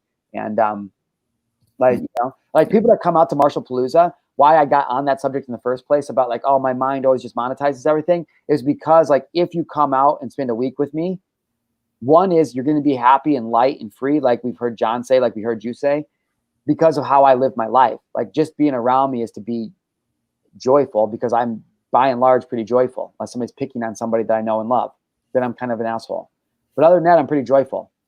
Unless I'm trying to prove to everybody to wake up. That didn't make me joyful. So I'm not going to do that anymore. I'm not going to do that stuff anymore. I don't care. You guys can talk about race and white privilege and fucking George Floyd and all this stuff. Like, I don't care. I don't care. If that makes me a racist, I don't care. You're not my people. If you think that me being silent is part of the problem, I don't care. I don't care. Then you don't understand me. And I don't have time in my life or the energy to try to get you to understand me. Like if you either feel my energy and you're naturally tuned into the show, or you're not. You know what I mean? Right. That's how I'm going to approach it from now on. And so, for Marshall Palooza, it's the same thing. I'm like, dude, I know what's going to happen. The 14 beds that are filled, which will be end up being like 20 some people. The 20 people, let's just call it, that come to Marshall Palooza, I know that without having to try, I'm going to get those people, all of them, to want to start to host their own retreats, because we're going to be hanging out all fucking week. And they're going to be like, this is fucking sick. And I'm like, I know. I've been trying to tell all of you. And somebody's going like, well, okay, Marshall, like, I've been thinking about wanting to do, like, I love paintball. So how could I do that? Okay, cool, bro. So why don't you host like a fucking paintball week where you do like a round robin tournament? Everybody sign. This is off the top of my head. This is good. You see how fucking good I feel, how natural I am, you guys? You host like a round robin tournament where the guys or the gals come out, you bracket them all up, you bunk them all up in things, and you guys, you do like a training camp where you bring specialists in to train them on skill sets of like how to roll, how to hold a gun, how to do whatever. I don't know if this is real shit. You guys have no idea. I'm just literally spitting this from my cuff. And you give them the equipment, or you train them the strategies to actually become a better paintballer. And then at the last half of the week, they enter into the round robin tournament and they get to play for a trophy. Like if you did that for a week, I might get into paintball and just do that because I would make so much money doing it, right? Like if you did that, you could make a shit ton of money hosting one paintball fucking tournament a quarter, 4 of them a year, and you would make 6 figures, no problem. You could do the same thing with a basketball tournament. You could do the same thing with anything. I could do the same thing with speaking. I go, hey, yo, guys, I'm having a fucking, since March Madness got canceled, I'm hosting a speaking tournament. I'm inviting speakers to come out, learn top paid speaking skills in the first half of the week, and then I'm gonna put you guys in a bracket. I should do this right now. That's what top paid speakers should become. And like, hey, did we just come up with a new idea for a show? This is the next episode of, and I've always wanted to be a game show host of the top paid speaker. Hey, top paid speaker, we're gonna teach you guys, and I could get 3 speakers to come on and compete as a top paid speaker, and then we can make the top paid speaker champions compete against each other. I'm liking that. As you were talking, wow, yeah. That's so this is what it means, you guys, to come out to Marshall Palooza. I don't do these things on purpose. Like literally, you could get, if you're watching live, which it's unfortunate if you're not, because we are the #1 show in the world, but people will know eventually. They'll know eventually. This is only our 10th episode, so what can we expect? You know, I love the viewers we get. I'm so proud of the Gillen Gang. They show up for us, bro. They show up for you. Like, I hope that you really understand that. I know sometimes we'll look at the like 4 to 8, but it's like these 4 to 8 people sometimes like they show up for you and me, bro, because they may not necessarily be our buyers, but they love us. Like they support us, and it's the life, it's the blood that lets us kind of be able to continue to push forward, to inspire people, because then they become that spark that carries out and they inspire people, and that's how it grows. And so if we continue to show up and water and plant and water the seeds that are growing inside them, they will then continue to show up and water the seeds that are planted. And over time, that's when they'll start to come back, especially when we start to do these Marshall Paloozas, because once we do the videographer of a week-long event and we start to use that footage to market and brand our stuff, we're going to be able to help so many people with the Marshall Palooza. And then whatever it is that you launch of your retreat, point being is that to come out and be around me we'll see what it's like to eat healthy, to have a positive mindset, to want to work out, the discipline to get up and do these things, but to also be able to balance it and have fun, work hard, play hard, and be a good person. Like all of these things. And so that's why you're going to want to come out to Marshall Palooza, because I'm like, dude, I'm going to teach you how to fall in love with yourself by building a dream life around what you want to do. Like people are still teaching people how to do courses, and that's cool. But you know what? Courses are played out. You know why courses are played out? Because they really only work now for people who already have a lot of money. And so you see a lot of these people launching courses, but the market is so saturated with course creators that only people that are getting really the sales are the multiple millionaires like Cole Hatter, who have the ad spend to spend $2,000 to $3,000 a day to be able to make that return. And so not that you shouldn't have a course, but by and large, unless you have a big audience already, you're not going to really be able to make a lot of money with a course. And so it's like, all I'm doing is moving on to the evolution of next business, which is like retreats. I'm like, dude, I just want to hang out. And because I have and continue to put so much investment into who I am, my avatar. So when people are just around me, I can drop ideas on them. I can help them. Here we are in the morning having coffee, and it's like, yo, Marshall, so I've been thinking about this group, blah, blah, blah. What would you do? And I'm like, bro, this is exactly what I do. And they're like, holy fuck. You know what it's like to have those moments with me. Or it's like, yo, it's we're over by the DJ and I'm fucking, I'm having a fucking Tito's and water. And I'm like, yeah, what's going on? You're like, Marshall, like I'm thinking about this thing. I'm like, cool, let's go over here and talk, man. And then we go and talk. That's the power of, that's the proof of commitment of when you make an investment to come to Marshall Palooza. I'm guaranteeing you it's going to be the funnest, happiest, most transformational event of your life. You won't leave. You won't leave without being right. You already have everybody pumped up and excited to go to this. And then I wanted to touch base on how you were talking about the like 4 to 8 people we have showing up or whatever. That was one of I would like realize that today I went back and started to comment on yesterday's show. I was like, oh my gosh, I've been avoiding, like not avoiding, but like not going back and like engaging with the people. And I felt like I was putting judgment on myself, like, wow, I look like I'm just like completely ignoring the people that are supporting you and I. And I want to say I'm sorry if that is how it seems, but definitely not by definitely not on purpose. Yeah, 100%. But this is why we want to be able to connect with more. We want to be able to connect with more people, though, like in this regard. You know what I'm saying? And what I mean by that is like we obviously some people aren't. Not everybody's gonna be able to come out to Marshall Palooza. I mean, people got shit. You know, even though it's 3 months still, that might not be enough time for everybody. You know what I mean? And so it's like, okay, cool. Well, if they can't come out to retreat, the first thing that they should do is definitely join the Gillen Gang, like the online group. And I still haven't opened it. I still, for all those you guys who have applied, I still haven't opened it up yet. I'm waiting for just one last thing, you guys, to confirm on my end, so for something I'm doing and putting together, so I have it all done right. But if you guys text Gillen Gang to 833-222-2694, you can apply. It's not even an application. You can just go there and join, and then I'll add you guys in over the weekend, okay? But that's where we're going to just be doing our Gillen Gang stuff. And so, like, if you think that what we're doing is fun on air, and you think Marshall Palooza sounds like that's going to be a blast, well, just know that what my #1 mission going forward is, I don't give a shit about anything else. I'm just going to be the happiest and funnest I can be, because I like having a good time. And because I'm a good person, and because I continue to put value into myself, value pours out of me. And so, again, you guys, I'm not special. This is just my mission from God. I'm just a conduit, just showing up in my power. So I'm trying to help other people do that. So join the Gillen Gang, become part of that. If you want to tap into Kyle and I's energy, if you want to tap into our community, like, it's not my community, it's not Kyle's community, it's our community. And I've always been vehement about that. And I want you guys to understand that. So we're going to take a short break. We're going to come back at the turn of hour. I want to share a little bit about Marshall Palooza, the first one, and the differences, but also the similarities of how some things change or how they don't. But what I always say, you know what it is, bro. If nothing changes, nothing changes. Nothing changes. I don't know if I've heard this, or I have heard it, but it wasn't coming to me. It's okay, bro. Yeah, I'll tell you what. I've been getting an opportunity to travel a lot more and do a lot more camping and get outside. And that's why I'm excited for Marshall Palooza. I want to talk more about that at the next half of the hour. But we talked about nature and self-care, and we'll talk about that at the end of the episode here, right around 11. But it's really true. And the way that I've been able to find and dial into self-care, and I know you too, is being able to get outside and tap into nature. Now, we could talk about the actual science behind why that works, but you can't deny the results that you get when you actually get out in nature and start tuning into it. And so, dude, during all this madness and this craziness, everybody's been asking me, Marshall, how you doing? And I'm like, literally, I'm the best I've ever been. And I kind of sound like an asshole saying that. I kind of feel like an asshole saying that. But it's only because I've been traveling all over, camping and being outside literally almost every single day. So we're going to talk about more of that in the last half of the hour, you guys, last half of the show. And yeah, go grab a bathroom break, and I will see you guys here shortly. Yo, peace. What is going on, everybody? It's your boy, Marshall, live, and I am live. And believe it or not, this right here is only my second cup of coffee. I'm back out at the park. It's a little chilly out, but it's Coffee Thoughts with Marshall. And the guy is mowing over there. So I'm gonna head over to that little shelter right there. Can you see it? Oh, there it is in the distance. I'm gonna head over to that shelter, and I'm gonna sit down, and we're gonna have some Coffee Thoughts with Marshall. Tucker, what's going on, bro? Thanks for hopping on.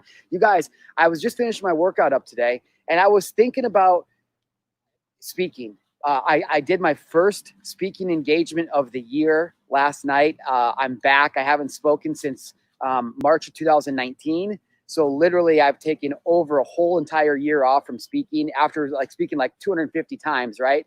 The previous year and a half, just speaking blitz. And I was burnt out. I was in a toxic relationship, a lot of bad things in my life. I wasn't healed. I was a mess. And so last night I did my first event, my first speaking engagement. Oh my God. Oh my God. I felt alive, and I just started to remember who I am. And so I was here working out, and I was just thinking, and I wasn't really thinking, I was just getting downloads. I don't know about you guys, but wherever you're watching from, and by the way, if you haven't told me where you're watching from yet, let me know below. And if you have any questions about getting paid to speak or storytelling, hey, that was quicker than I thought getting over here. Nice little river view down there. It's a good spot for Coffee Thoughts with Marshall. But if you guys have any questions about storytelling or speaking, ask me right now while we're live, and I'll answer them for you. Tucker, say, good morning, Jason. Welcome Tucker back says, to is it possible that we could hop on the a call Marshall for a little Gillen bit show? Yeah, bro. I'll tell you what. Having a little technical difficulties because the operator of this show is not the most intelligent. That's me. That's me. And and I can have success online doing what I want, then that should tell you a lot, because there's a good chance that you could probably do that shit too, right? But we're not here to talk about that, bro. I'm done talking about that. I don't care about that. I feel like people are going to be confused, but you know what? I don't care. You know what I care about, Kyle? Ooh, having a good time. Ooh. I'm going to have a nice studio. Nice studio. Probably a mobile studio of some sort. What's your timeline on that? What's your goal? I don't know yet. I'm gonna let it come to me as it goes. But I do want to say, for those of you who might have been joining us over a commercial break, listen, that's an episode probably a few weeks back. That was a powerful one. It was a coffee one that I was doing just where I wanted to have a conversation. Turns out one of my good friends, Tucker Bearden, was watching live, and that's the day that I found out that Dual Lives came back, and I was like freaking out. I was like, oh my God, what? But then Tucker came on, and one of his very good friends had just killed himself the day before. And Tucker, we got deep on that episode. And so if you guys you guys should go back and catch that over on YouTube, back in the playlist. It's Coffee with Marshall. And I think it says, I think Tucker Bearden is label on it. It's under the Marshall Gillen Show playlist. But really powerful episode about suicide prevention, suicide awareness, and what it's really about. And that Tucker really bared his soul. It was a really great episode. But we're back here today, and we're talking about Marshall Palooza, because the Marshall Palooza that originally happened, the very first one, which we had Jessica Humphreys on in the first hour, who I graduated with, who shared a really, that was a colorful story. Yeah, that was there was a lot of going on at Marshall Palooza. So I didn't realize that people were wanting to do that. Because I've heard that before about my parties. Like you didn't know they were making up stories and lying to their parents and all that. No, I knew that we all had to do it. But what I mean is, I didn't know people were like, "Oh my God, I'll work your next 2 Saturdays. You take this one Saturday." Oh wow, that kind of stuff. You know what I mean? Yeah. Well, I've always thrown epic parties. I threw a party one time. God, it just popped out of my head. I can't think where I was going next. I take a lot of vitamins. Which, if you guys haven't gone to marshallgillen.com yet, go check out the merch store. Go grab some of your Marshall merch. I got Gillen Gang stuff up there. We got vitamin packs. We got Take Your Vitamin hats. We got all kinds of stuff. Go check it out. There's going to be more stuff added, but a lot of fun stuff over there. But it's interesting because Marshall Palooza, what it was compared to what it is now, it's reminds me of the conversation I had the other day with the girl when I was like, yo, you're not going to feel any different at 35 as you do when you're 17, right? But we acquire more skills, we acquire more knowledge, we acquire more experience. And I'm like, that's what's so beautiful about life, is I still feel the same, but the quicker and the faster that I acquire this knowledge and wisdom, the better my human experience becomes faster. You know what I'm saying? Yeah. So people are like, well, how do I get more of what I want quicker? Well, you got to surround yourself with the right people. You got to have the right information. You got to be in the right situations. And it's really, really cool I think of me now having an opportunity to just provide that with people by simply hanging out and having fun. We had Jessica on the first half of the hour, and she was talking about how crazy the party was. And it was literally maybe the craziest party of my life. It was crazy. And now to fast forward to the rebrand of Marshall Palooza, me bringing it back and thinking about how crazy it's going to be, but in a completely different way. And it's just proof to anybody that's watching or listening that you can still be who you've always been, but get better results because you become a better, more optimized, enhanced version of you. And when you can learn to do that through self-care practices, when you can learn to do that through leveling up your network through power of association, like Kyle talked about yesterday, you can change everything. And then you amplify things like social media and the fact that we can go to retreats or create our own retreats, bro. What are we talking about? Yeah. You know, people hit me up and they're like, oh, how do I do this, Marshall? I just don't answer them back anymore. Not because I don't want, because I'm a dick. Listen, there's people that are making investments. I can't just, to be around me, to know me is to be able to do that. And so it's not that I don't want to talk to you. I'll talk to you. Let's talk. But if you're going to hit me up and be ask me hey, how do I do this? Come on, bro. That's part of it. And so I just know that the people come to Marshall Palooza are going to get a lot of value in every area of their life. And I'm excited because when people came to the first Marshall Palooza, they didn't get so much value, bro. They didn't get very much value. Some of them got handcuffs. Some of them may have ended up with a record from that one. Dude, so my parents were going out of town to Wisconsin Dells, and they were going to be gone for 3 or 4 days. And so I threw a party, a rager. Okay. Now, if you fast forward to actually what happened is my parents came back the next day because the state cops called them. And so they rushed back home the next morning. And now if you looked at the property the next morning, it was ruined. Garbage everywhere, cans, empty keg, just fucking destroyed, right? Everything was destroyed. And so My parents got home. I had to clean everything up. I was hungover, right? But the state cops are calling my mom and saying, "Hey, we need you guys to come down to the cop shop because you're in trouble." You know what I'm saying? And so what happened was nobody was they did arrest some of the kids. So for those of you who didn't listen to Jessica, you should listen to really go back in the first half of the episode and listen to the story. But the property that I lived on was on a road, and it was like a little square, like half acre of property. And the corn was tall because it was fall. We had just it was like summer, end of summer. Yeah, towards the end of summer, because the corn was really, really tall. It was right before August, and I left to go to college. And so what happened is it looked like, I mean, there was basically like a giant fence around the property. So when you pulled up, it really felt like a little like, oh, this is a party, this is a party thing. So when the cops came, like 100 people like scattered inside, and we locked the doors, but like 100 people scattered into the corn, you know, like out into the corn. So people were like, I mean, everywhere, bro, this gigantic, massive cornfield. And so I don't know why the cops didn't come in. It seems like they had probable cause. Thank God they were state troopers, because they just didn't know any better. Like they were just traffic stop people. And so I guess if they had been like sheriffs, we would have been fucked, right? If they had been like Whiteside County, it would have been a different story. But so they're knocking on the door to come in, but they couldn't come in. No, they didn't. So anyways, that's that's the overview of the cop situation. There was actually 9 state cop cars that showed up. They all lined the front of the property. They're over the blaring horns. The lights are going all around. It's fucking nuts out there. And we're all freaked out, you know, and eventually they left, and kids had an opportunity to leave. This one kid decided to be the first kid to go, the sacrificial lamb. And so when they left, because we're all like, what should we do? Is this a trap? Do you guys really, should you? I'm like, everybody get the fuck out. That's what you do. Come on, get the fuck out. That's what you should do, you know? And finally, this one guy was like, fuck it, I'm going. So he drove his mom's van out. He's backing out of the driveway as fast as he can. But the driveway, we had a really deep, like, ditch right there with, you know, a culvert that was underneath of it. And then it's just like that one side. But he turns too soon, and the front of the van turns off as he's backing up into that ditch. And all of a sudden, whoop, his van goes up like this. With that, everybody's like, oh, TJ's fucked. They scatter to their cars, and they're taking off because they're like, if the cops come now, they see that van fucking upside down like this, like he's fucked. They're not gonna worry about us. And so everybody scatters. And I'm like, okay, I get a bunch of people together. I'm like, we got to go fucking get TJ's van out of this goddamn ditch. And so a bunch of us guys, we're all like, should we go outside? Should we go outside? Oh my God, let's do it. We run out the front door, and we're all like on the back of the van on the bumper. We're like trying to get it to come down as he's bang gunning it, just hoping that we can get the tires to catch enough and keep it down for just a second long enough to pull it out, which we finally did. And so he gets away. And so that's kind of how the whole night that night went. Okay. The cops come back. The rest of us are locked inside, and they stayed there for hours, outside for hours. And then they eventually left. And they were like, and then it was morning time, and everybody else left. So now my parents are coming home, and now that night we have to go to the state cops, and I'm going to get in trouble. Okay. Now my mom's a gangster, and I was definitely in big trouble. But the cops said something I can't remember. I wish my mom was here to tell me what it was.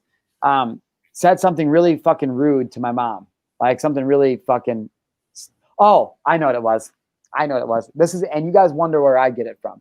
So the cop calls my mom up, says you have to come down to the state police department, blah, blah, blah, blah. So my mom and I go down to the state police department. I'm in trouble. Okay. My stepdad is furious because he hates me anyways.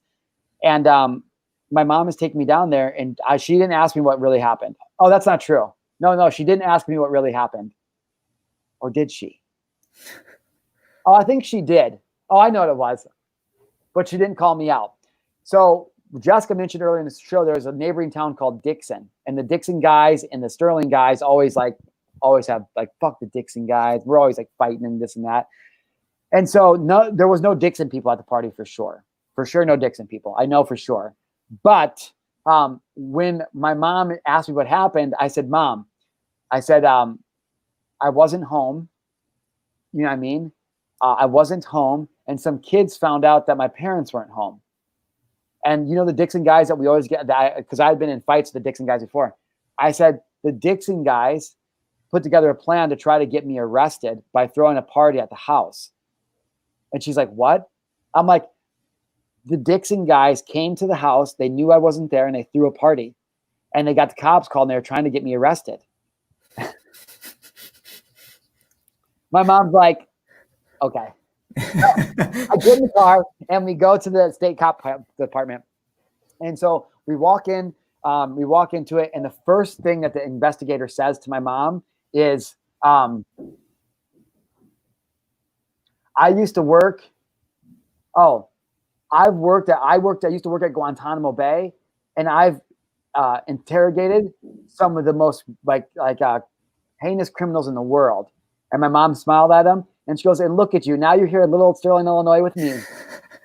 And so I don't know how it was going to go when she was driving in there. But when that state cop said that to her, it pissed her off. Like, okay, I don't know why you felt the need to have to say that, but my mom could already tell the tone he was gonna be. So that's when she was like, okay, fuck this guy. And so we sat down, and we used to have a place in Sterling called The Spot. And it wasn't like a place called The Spot. It was if you drove out of town far enough, right, where the community college is out in the middle of nowhere, and you turn down one road, you turn down the road, and there was this barn that was in the middle of the corn. And when the corn is real tall, like it was for a lot of the year, you could drive down there and park down there with some cars, and you guys could just sit there and drink. And so it just became known as, The Spot. Oh, you guys going to The Spot? And so we'd go to The Spot. Well, my mom knew The Spot was a thing. I graduated from my senior year of high school, right? So I'd been to The Spot. I'd been in trouble for being at The Spot. Like, she knew about The Spot. And so we're sitting there. We sit down at the interrogation table with the state cop, and he's like, tell me what happened. I told him what happened. I said, bro, okay? These Dixie kids, blah, blah, blah, blah. He's like, bullshit. Now, my mom, and like we've talked about before, when somebody's messing with you and yours, you know, you can say all the things you want, but when somebody's picking on yours, it gets hard to you snap back into the old emotions. And that was one of the things that was like the main thing that was the difference between me and my ex-girlfriend that was the lack of loyalty. Like, she would, if I was wrong out in the streets, and I'm not talking about like wrong by anything, but if she wouldn't be by my side. Conversely though, if she was acting stupid or something out in public, I would back her up no matter what. And then when we came inside, I'd be like, babe, like, what the fuck? That's not cool, right? But she would be like, no, ooh, fuck no, Marshall, blah, blah. Like, and so that's like the biggest thing. Like, it's like, that's how my mom was. It's like, we didn't work out because you wanted the dirty air to be out here. And I'm like, let's keep it in house. Like in not dirty air, but you know what I'm saying? Yeah. Like the drama. Let's keep that in house. Like sports teams talk about, you know? And so my mom was mad, but out of the house, she wasn't about to let this fucking dude, be dominant to me. And so she goes, I tell him the story, and he's like, bullshit. My mom's like, you understand what's going on, right? He wasn't home. And he's like, well, where were you at then? Because I wouldn't tell him where I was at. That's what he goes, where were you at then? I said, I was just hanging out with a friend. And finally, my mom goes, damn it, Marshall, just tell him where you're at. I didn't tell her anything. She just said this. And she goes, tell him where you're at. He goes, listen, he's 18 years old. He was hanging out with his underage friends, and they were drinking at The Spot out at a place called Sauk. Okay. He's 18 years old. He's not going to sit here and tell you as a cop that where he was at that night was drinking beers because he's scared. Does that fucking make sense? And I didn't say fucking. She actually might have. She has a potty mouth. Does that make sense? And, he's like, oh yeah, blah, blah. And so he's like, that's it. She's like, that's it. So we're going to go now. If there's nothing else. And then we left. So my mom kind of got me out of that jam. You know what I'm saying? Wow. Yeah. It was crazy. Right. And so, that was just a very destructive and hurt young man that felt the need to have to show up like that, had to show up. And we talked about in the first half, show up to party like that, show up to be that kind of person, And again, it was not good or bad, but it's just like, dude, a lot of people are showing up in their life reckless and careless like that. You know what I mean? And like Marshall Palooza, the first one, when you are reckless and careless with the people that you surround yourself with, which I was reckless and careless with the people I invited, what happens is it starts to perpetuate into a snowball effect. And oftentimes that snowball gets too big. By the time that you realize it's out of control, it's so big, you can't stop it. And all of a sudden a swarm of all the things that you don't want show up, and it's a shit show. And that shit show is usually going to lead to a consequence that you know that you don't want, and that actually might ruin your life. And being able to take advantage of those consequences is not good or bad, but being able to look at those and be able to stare them in the eye and face it, even though it's scary, is the difference between being able to evolve or stay where you're at. And so the whole entire thing is one and the same. The original Marshall Palooza was still all the good intentions. I just wanted to have a good time myself, wanted to have fun, but I wanted to be around people who would also want to have fun. And I wanted to give, and I wanted to create that space.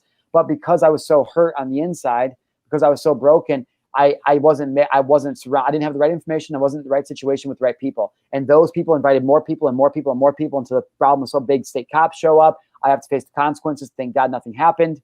I came home, was in a fucking world of trouble. But you see what I'm saying? It's the same thing with top paid speaker. Top paid speaker, same thing. I'm making a story in my head that doesn't actually support the narrative that I want, doesn't support the outcome that I want. That's what so many people do. You were talking about earlier in the show. Oh, I know what I believe. I know what I want, but it's still hard for me to like actually believe that. Well, then how can we change the actions that we're taking right now so we can change the narrative that we're telling ourselves? Because if you tell yourself a better story, you're going to get better outcomes because you'll start showing up to live into the character that plays that story. And so, you know, when I look at Marshall Palooza now, Kyle, it's like, it's crazy to think about the transformation because it's one and the same thing, except this time it's going to be a completely different experience because I've learned how to heal myself, how to forgive, how to transform my life. I've learned new skills. I've learned how to hold space. I've learned how to let go. I've learned how to surrender, like all these crazy things. So all the things that I've always wanted in my life, which is to have fun, help people, let them have a good time, and be able to make a lot of money doing it. I'm literally doing that right now. We run a show doing every day, and Marshall Palooza is the very, very start of me getting to live my dream life to the fullest. I thought my dream life was, oh, I have freedom to travel around the world and speak and sell courses, and it's not. I made that story up in my head because I thought I had to be an entrepreneur to go out and serve people. And now I just realized, fuck that. I'm an entertainer. So you know what? I'm going to host the world. I'm going to host you. This is the world. I'm your host, Marshall Live. Come join me. And that's what Marshall Palooza is about, dude. And so, you know, having you with your testimonial that you shared with us and the Grow and Bro stuff, like crazy, crazy powerful stuff, man. And I'm excited to be able to do that, but I'm excited to be able to have you on the journey too, man. And so go ahead. Like thinking about that, does it, like just live coaching right now, do you look at me and feel like I'm a good fit because knowing my energy and knowing I'm not a partier? Because like it's this is my, say it again. It's not a party. Oh, okay. Well, I just didn't know if have you ever been to a Fortune Builders event? Yeah. What did they do? What did they do? What did they do at night after the event? What does everybody go do? The networking party. Where at? Well, usually they have a scheduled networking party like that night, like at wherever the hotel or wherever it was located at. Right. Also, which is what Marshall Palooza is going to be like. I mean, like where at? I mean, no, but tell me though, where at though in the hotel? Well, the last one was like kind of out in the courtyard, like set up tents and stuff. Did they and serve like drinks? Yeah. Was there music? Yeah. Was there 9-figure earners there? I'm sure there was. Yeah. Fan there? I'm sorry. Was Fan there? Yeah. So there are probably 9-figure earners, probably 8-figure earners, 7-figure earners for sure. For sure, yeah. 6 figures all over. And were some of them drinking? Most, yeah. Were some of them not? Yeah. What did you guys do the next morning? All of you. I mean, did you guys go back to we went back to the next day would be I think it would be one more event or like more events. Wake up and you went to learn. You guys went back to work. Correct. So you partied, went back to work. And so for anybody that's tuning into this, that's listening, like that's exactly what it is. Like Kyle just proved it. Every single event I've ever been to, what happens is a networking party. It's usually around the center bar of the hotel, or it's out in the courtyard where they have hosted drinks. And then almost always a massive chunk of the group starts to break apart, and then separate groups will then venture out to go to another bar or a restaurant or something. Right. And then in the morning time, they show back up for work. You know why? Because they made an investment into their personal development and their business mastery, and they're there to expand and grow and have a good time. And so part of that good time experience is that they cut loose. They have a little bit of a party. And so, Kyle, I love that you mentioned that. And let's make that clear for everybody. Like Palooza is a week-long transformational event, but it's not. It's a fucking vacation getaway. It's a vacation. Like everybody that I've ever hung out with, when you fucking go on vacation, you always say, I'm not going to drink that first night. And almost everybody, the first night you get there, the first thing you do is you have like maybe one or two drinks that you're going to, because you're just so excited and everybody's there and you're just kind of having some drinks. And it's fucking harmless. And we've all done it. And so if you're watching, she's like, no, I don't know if this is the right thing for me. Like, I don't know, man. Like, you know, no, I was just curious. Yeah, I'm glad you explained it like that, because at first it was like coming from the limitation side of me. I'm like, oh, well, like I don't want to like based kill food. Like based on every fucking thing that based on everything that I've done over the last 4 years and all the results I've created, if somebody thinks that this is going to be like a week-long party, then they don't know me well enough. And this is probably not the right event. Like, I don't know. Yeah, that's I'm just being honest. Like at this point, I didn't think like, I'm just like, because I know people are saying it, but it's like, I can tell that's not towards you, but it's like, I can already tell it's going to be a trigger for me, because it's like, it's again, calling into question what I feel is like my integrity. And so it's like, and it's not I'm not mad at you. No, I got you. Yeah. I want to share this, right? And I didn't mean it like in that sense, because I know how, like I know I went through 4 days of it. Like, I know that it wouldn't have been like that. I just didn't know, since you're like everything's shifting gears, and how, like, what to expect basically yet. Yeah, no, nothing's changed. I don't want to explain myself to anybody anymore. And so that's why I'm not going to do what I'm doing, like speaking, coaching, consulting, because I don't care. Like I'm going to spend 0% of my time having to explain myself to anybody anymore, because I do a 2-hour live day. And this is not towards you. I'm saying, like, I do a 2-hour live daily show, and I get to be me, and I'm super excited about that. And some people are going to be like, you know what, Marshall, I get behind MAGA and the fact that Black Lives Matter is not real, and neither is COVID, and all these things. Some people don't. Some people listen to us. Some people won't. Like, but I'm not gonna spend one more day trying to convince somebody that, you know, George Soros is evil. I'm not gonna spend one more day convincing somebody that they should fucking invest their money to give back to the children. Like, I'm not gonna spend one more day like any of that stuff. And I'm saying this is a lesson for you too. Like, I'm not talking to you. I'm just with our audience. I'm like, no more. Like, no more. And the only reason I'm bringing this up is because I'm always being honest, and I'm saying to the audience is like, oh, I can notice this is a trigger, because some people in the comments have said that too, and nobody's picking on me, and nobody's saying they're not coming. But naturally, the first thing that's coming to mind with people who already know me from online is they're going, oh man, this might not be the right one for me. I'll come if I'm not going to end up behind bars, and I get it. And so, again, like, you know, a lot of colors come to light when we start to really challenge our beliefs in the way that we do it. And my belief as an entrepreneur has been challenged is that I can't have fun and be a world-class impact leader. So if I have a Labor Day party, if Marshall goes to a Labor Day party, and if, let's say, Marshall does get drunk at a Labor Day party, which I'm not gonna get drunk at my own Labor Day party, not this one, but like, if I got drunk at a Labor Day party, does that somehow take away from how much I love helping people? I don't think it does. But for so long, I judged myself like, oh, that's a low vibration thing. And it may technically be, but I'm not going to judge myself, because it's not like I fucking do it all the time. But sometimes I do like to do that. And so I think it's very awesome, Kyle, because now I'm able to look at this episode and be like, oh, that's a trigger. And Marshall, now that you experience that, now you have an opportunity, or you have a choice every time that you see that, to feel like you have to validate yourself or not. And so it's like, oh, here I am expressing this emotion, Gillen Gang. Now I'm going to release it. And that's that. And but Kyle, yeah, you're definitely coming, whether you want to or not. Yeah, no, I planned on it. I was just like, during that, it just brought up the trigger, and I wanted to ask that. Like, I didn't. That's why we had these conversations. Yeah, thank you. What do you think, Gillen Gang? Sorry, they can't hear us. There's only 4 people live. Oh, did we get any answers on the donuts? No, one person said cake donuts. Okay, and when you showed me a cake donut, it wasn't even what I thought it was. Yeah, dude, cake donuts are bomb. I don't know how to explain it, but it was like, it's like squishy like a cake, kind of, but that's not what that picture was. Do you think we should keep doing this show live every day for 2 hours a day?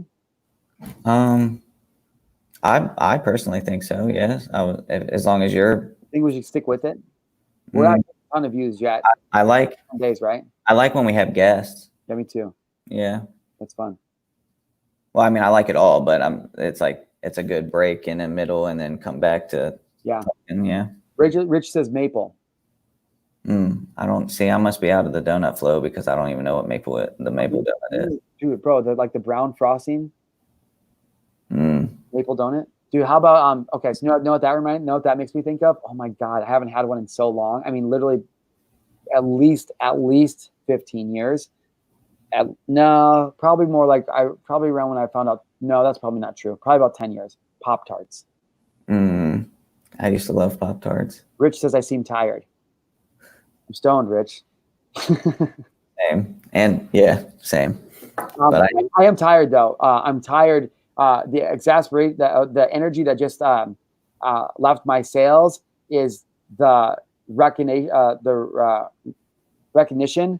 of the limitation I keep creating in myself, that I myself am questioning my integrity. And so the exacerbation that Rich just says, a friend of the show, good friend of mine, says you seem tired. It is. I'm tired. We need more viewers. What can I do to help? No. We'll tell people about it. You guys can do that and share it. I'm tired. Yeah, Rich, I am tired. But it's my limitation. It's my limitation. And I love that he brought this up. Again, I always feel like, what's the use of what I'm doing if I don't have a bunch of people watching? And so again, we get our views are down probably because of what we've been talking about the last few episodes, even though I'm spending the same amount of money. I think Facebook is probably not making the reach as much. So it's like I was looking at some of the statistics and they're down this week, the whole week, from like 1,500 to like 400 views. And I'm like, I don't fucking understand. And then it's upsetting because I know obviously 400 views doesn't really mean that like maybe one person actually watches the whole show. And so my limitation is like, why do I keep doing this if nobody's watching? And then I have to, but again, that's good because like people know what I want this to become. And if I truly believe in that, then I have to continue to show up. You know what I'm saying? And so Rich, yeah, I am a little tired. Like I'm right now, I just felt tired because I just, my trigger, my own limitation was just triggered, which is my integrity is being questioned, which I know it's not. That's the bullshit story I'm telling myself in my head. We talk about perception all the time. I know that's not true. And so I don't like when that perception fires as a response habitually. Like it's not. And so I'm like, I recognize that. I don't like that. So I'm choosing to let it go. That's why I just expressed that emotion so I could honor it. And now I'm letting it go. But the other long one is, again, Kyle and I talk about this all the time. It's like, dude, like, why do I keep doing this if nobody fucking cares? But the reality of it is I've been doing the wrong thing for so long. I mean, literally, and this is everybody's limitation, that I can't expect everything to change in 10 episodes. In the middle of a pandemic, in the middle of 40 million people being unemployed, in the middle of fucking murder hornets, in the middle of World War III, in the middle of dealing with Kobe Bryant dying, in the middle of Donald Trump being at fault for every single fucking tiny, itty bitty little tiny thing that ever happens. Like, you know, obviously I'm saying this with joking, but it's like there's so much going on. Like, you know what I mean? We can't talk about it and not be about it. We can't go, oh, guys, you got to show up every day and do what you want to do. Now I'm getting energized again because I remember how easy it is. I remember that why I'm doing this. Because even if one person sees it, it's cool. And I like doing this every day. And if I had $1 billion and I knew I couldn't fail, you know what I would do? I'd create a talk show. So fuck it. I don't care how many viewers we got. We got 4 live right now. We could only have 100 viewers. I don't care. Because we're just going to keep showing up. Oh! Yeah, Rich, thanks for putting that out in me, bro. Because you're right. I was down. But this is the importance of surrounding yourself with good people who actually love you and support you and care about you. Because they're the ones that are going to hold you accountable. Which is why people should get coaches. Yeah, bro. That was fucking sick. Cool space that you and Rich just literally made for me. That's like literally you guys. I keep reminding myself. Thank you, everybody watching, viewing, commenting. You, Marshall, holding space. Like that's because this is what's going to happen. We're going to make this show no matter what. You're going to be invited. I'm going to make this show no matter what. You're going to be invited to make the show with me as long as you want, no matter what. I'm going to continue to help people. Right as the world opens back up and Marshall's able to start to bebop around again and start to meet people, shake hands, kiss babies like before, the brand's going to start to accelerate again because that's how it works. The more I'm out in public, the more events I go to, the more people I meet, the more my brand accelerates. Okay, getting the Marshal Gillen van, we're getting the Marshal Gillen show wrapped. I'm getting a mobile studio and we're heading on the road. I'm heading on the road. You're heading on the road, and we're just going to travel around. I mean, Marshal Gillen show is going to be a live streaming show. That's why we need to get the YouTube views up, our YouTube subscribers up. We're getting close. And so once we go mobile, dude, it's a game changer. Because right now, this energy I have is stagnant. It's stagnant in this apartment. It's stagnant in the town. And not in a bad way. It's just it's not able to flow. It's like water being held in the reservoir. Like right now, it's in the holding pattern. And water, it's held in the reservoir, even if it's fresh water, over time is going to start to be stagnant. It's going to start to collect things that you don't really want to be in it. Okay? And that's kind of what's happening to the brand right now. But the reason that we keep doing the show, even though there's not a lot of viewers, is because it's just stirring it. Even though it's stagnant, right now it's stirring it so it doesn't, so the water is not dead. So it's not completely fucking ruined, right? And that's what we're doing. And over time, I know when we treat the water long enough, it'll become clean. And once we can open up that reservoir and it flows like normal, then we're rocking and rolling, baby. And I want to share this with people in real time because, like, look, I have frustrations, I have limitations, I'm scared, but I just choose to believe. And I hope that the viewers that do see this and listen to this can have some inspiration on this Friday going forward. What is it that you actually want to do? If you had all the money in the world and you knew that you couldn't lose, legitimately, what would you try? Like, what would you try, Gillen Gang? For me, it's not trying to, but stepping into how I said help the other day, help heal myself and help heal and hold space, and that starts with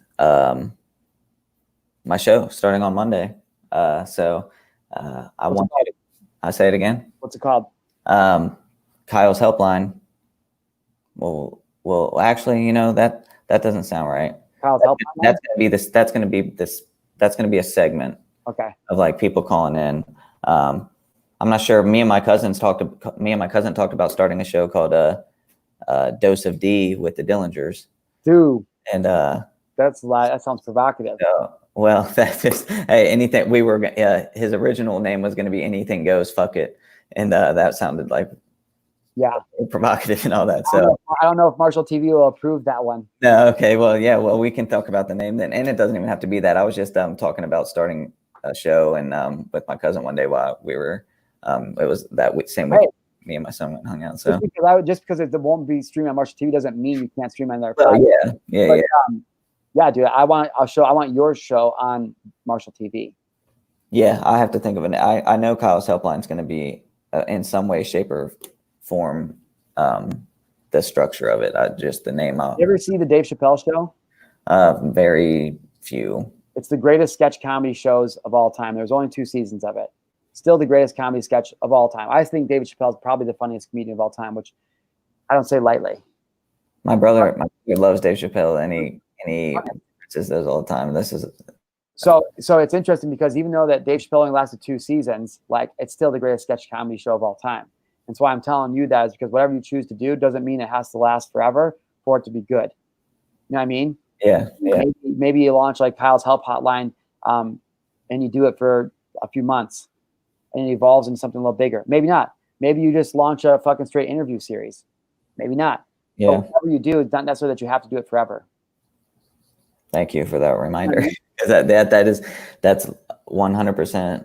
The Office. Those thoughts get into your head. It's like, when you go to start it, like, you got to continue.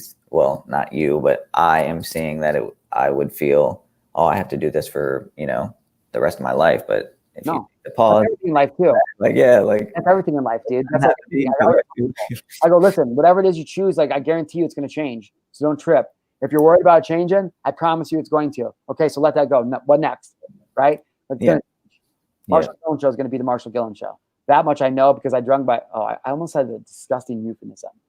I'm glad I didn't. So I want to be a better man. But I was dragging my feet in the dirt. I'll say that. I've been dragging my feet in the dirt for so long that wanted to make sure that this was right. And I know that what the content of the Marshal Gillen show, like the format, will change over the years. But the Marshal Gillen show is always going to be the Marshal Gillen show. It's just going to be me doing who fucking knows what. Now, obviously, we'll have other segments and I'll have other shows and things that I make. But the Marshal Gillen show is always, who fucking knows what the Marshal Gillen show is going to turn into. The Marshal Gillen show is always going to be the Marshal Gillen show. I don't know what the fuck it's going to be, but that's the best part about it, is that as I grow, you guys are going to grow too. And I think that's really cool. Hey, you guys, that's the end of the episode today. We're going to let you guys get on to your Friday, get into your weekend. I want you guys to be safe. I want you to be careful of the Rona. I want you to be careful of the rioters. I want you to be careful of the looters. I want you to be careful of the bullshit. I want you to be careful of the negativity. I want you to be careful of the fear, the anger, the jealousy, all the insecurities, and all the badness and bad things that could happen to you and your family. I want you to be clear of that. I want you to be safe. I want you to say, you know what? Fuck it.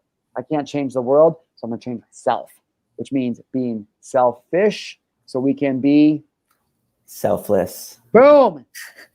This is the episode of the Marshal Gillen Show. It is Friday, June 5th. Kyle, do you have anything to say to our lovely viewers before we hop off on this Friday?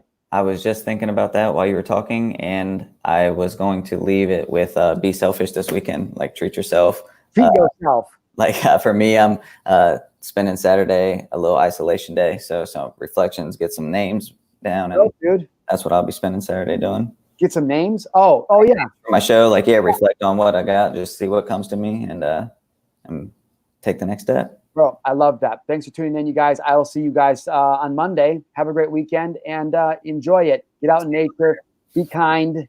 Remember, it's better to be kind than right. I love you guys. All right. Love y'all.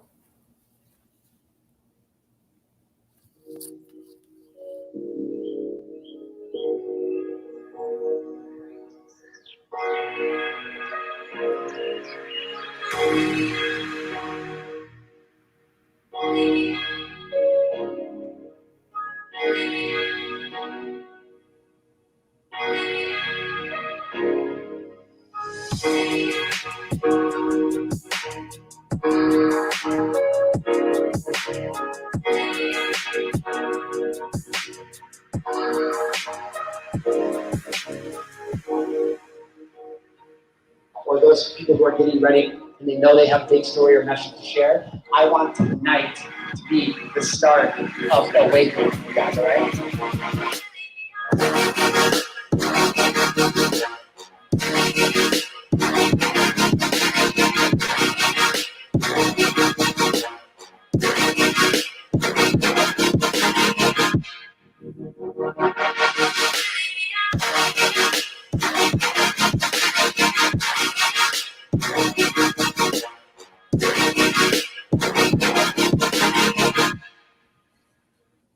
Yo, what is going on, everybody?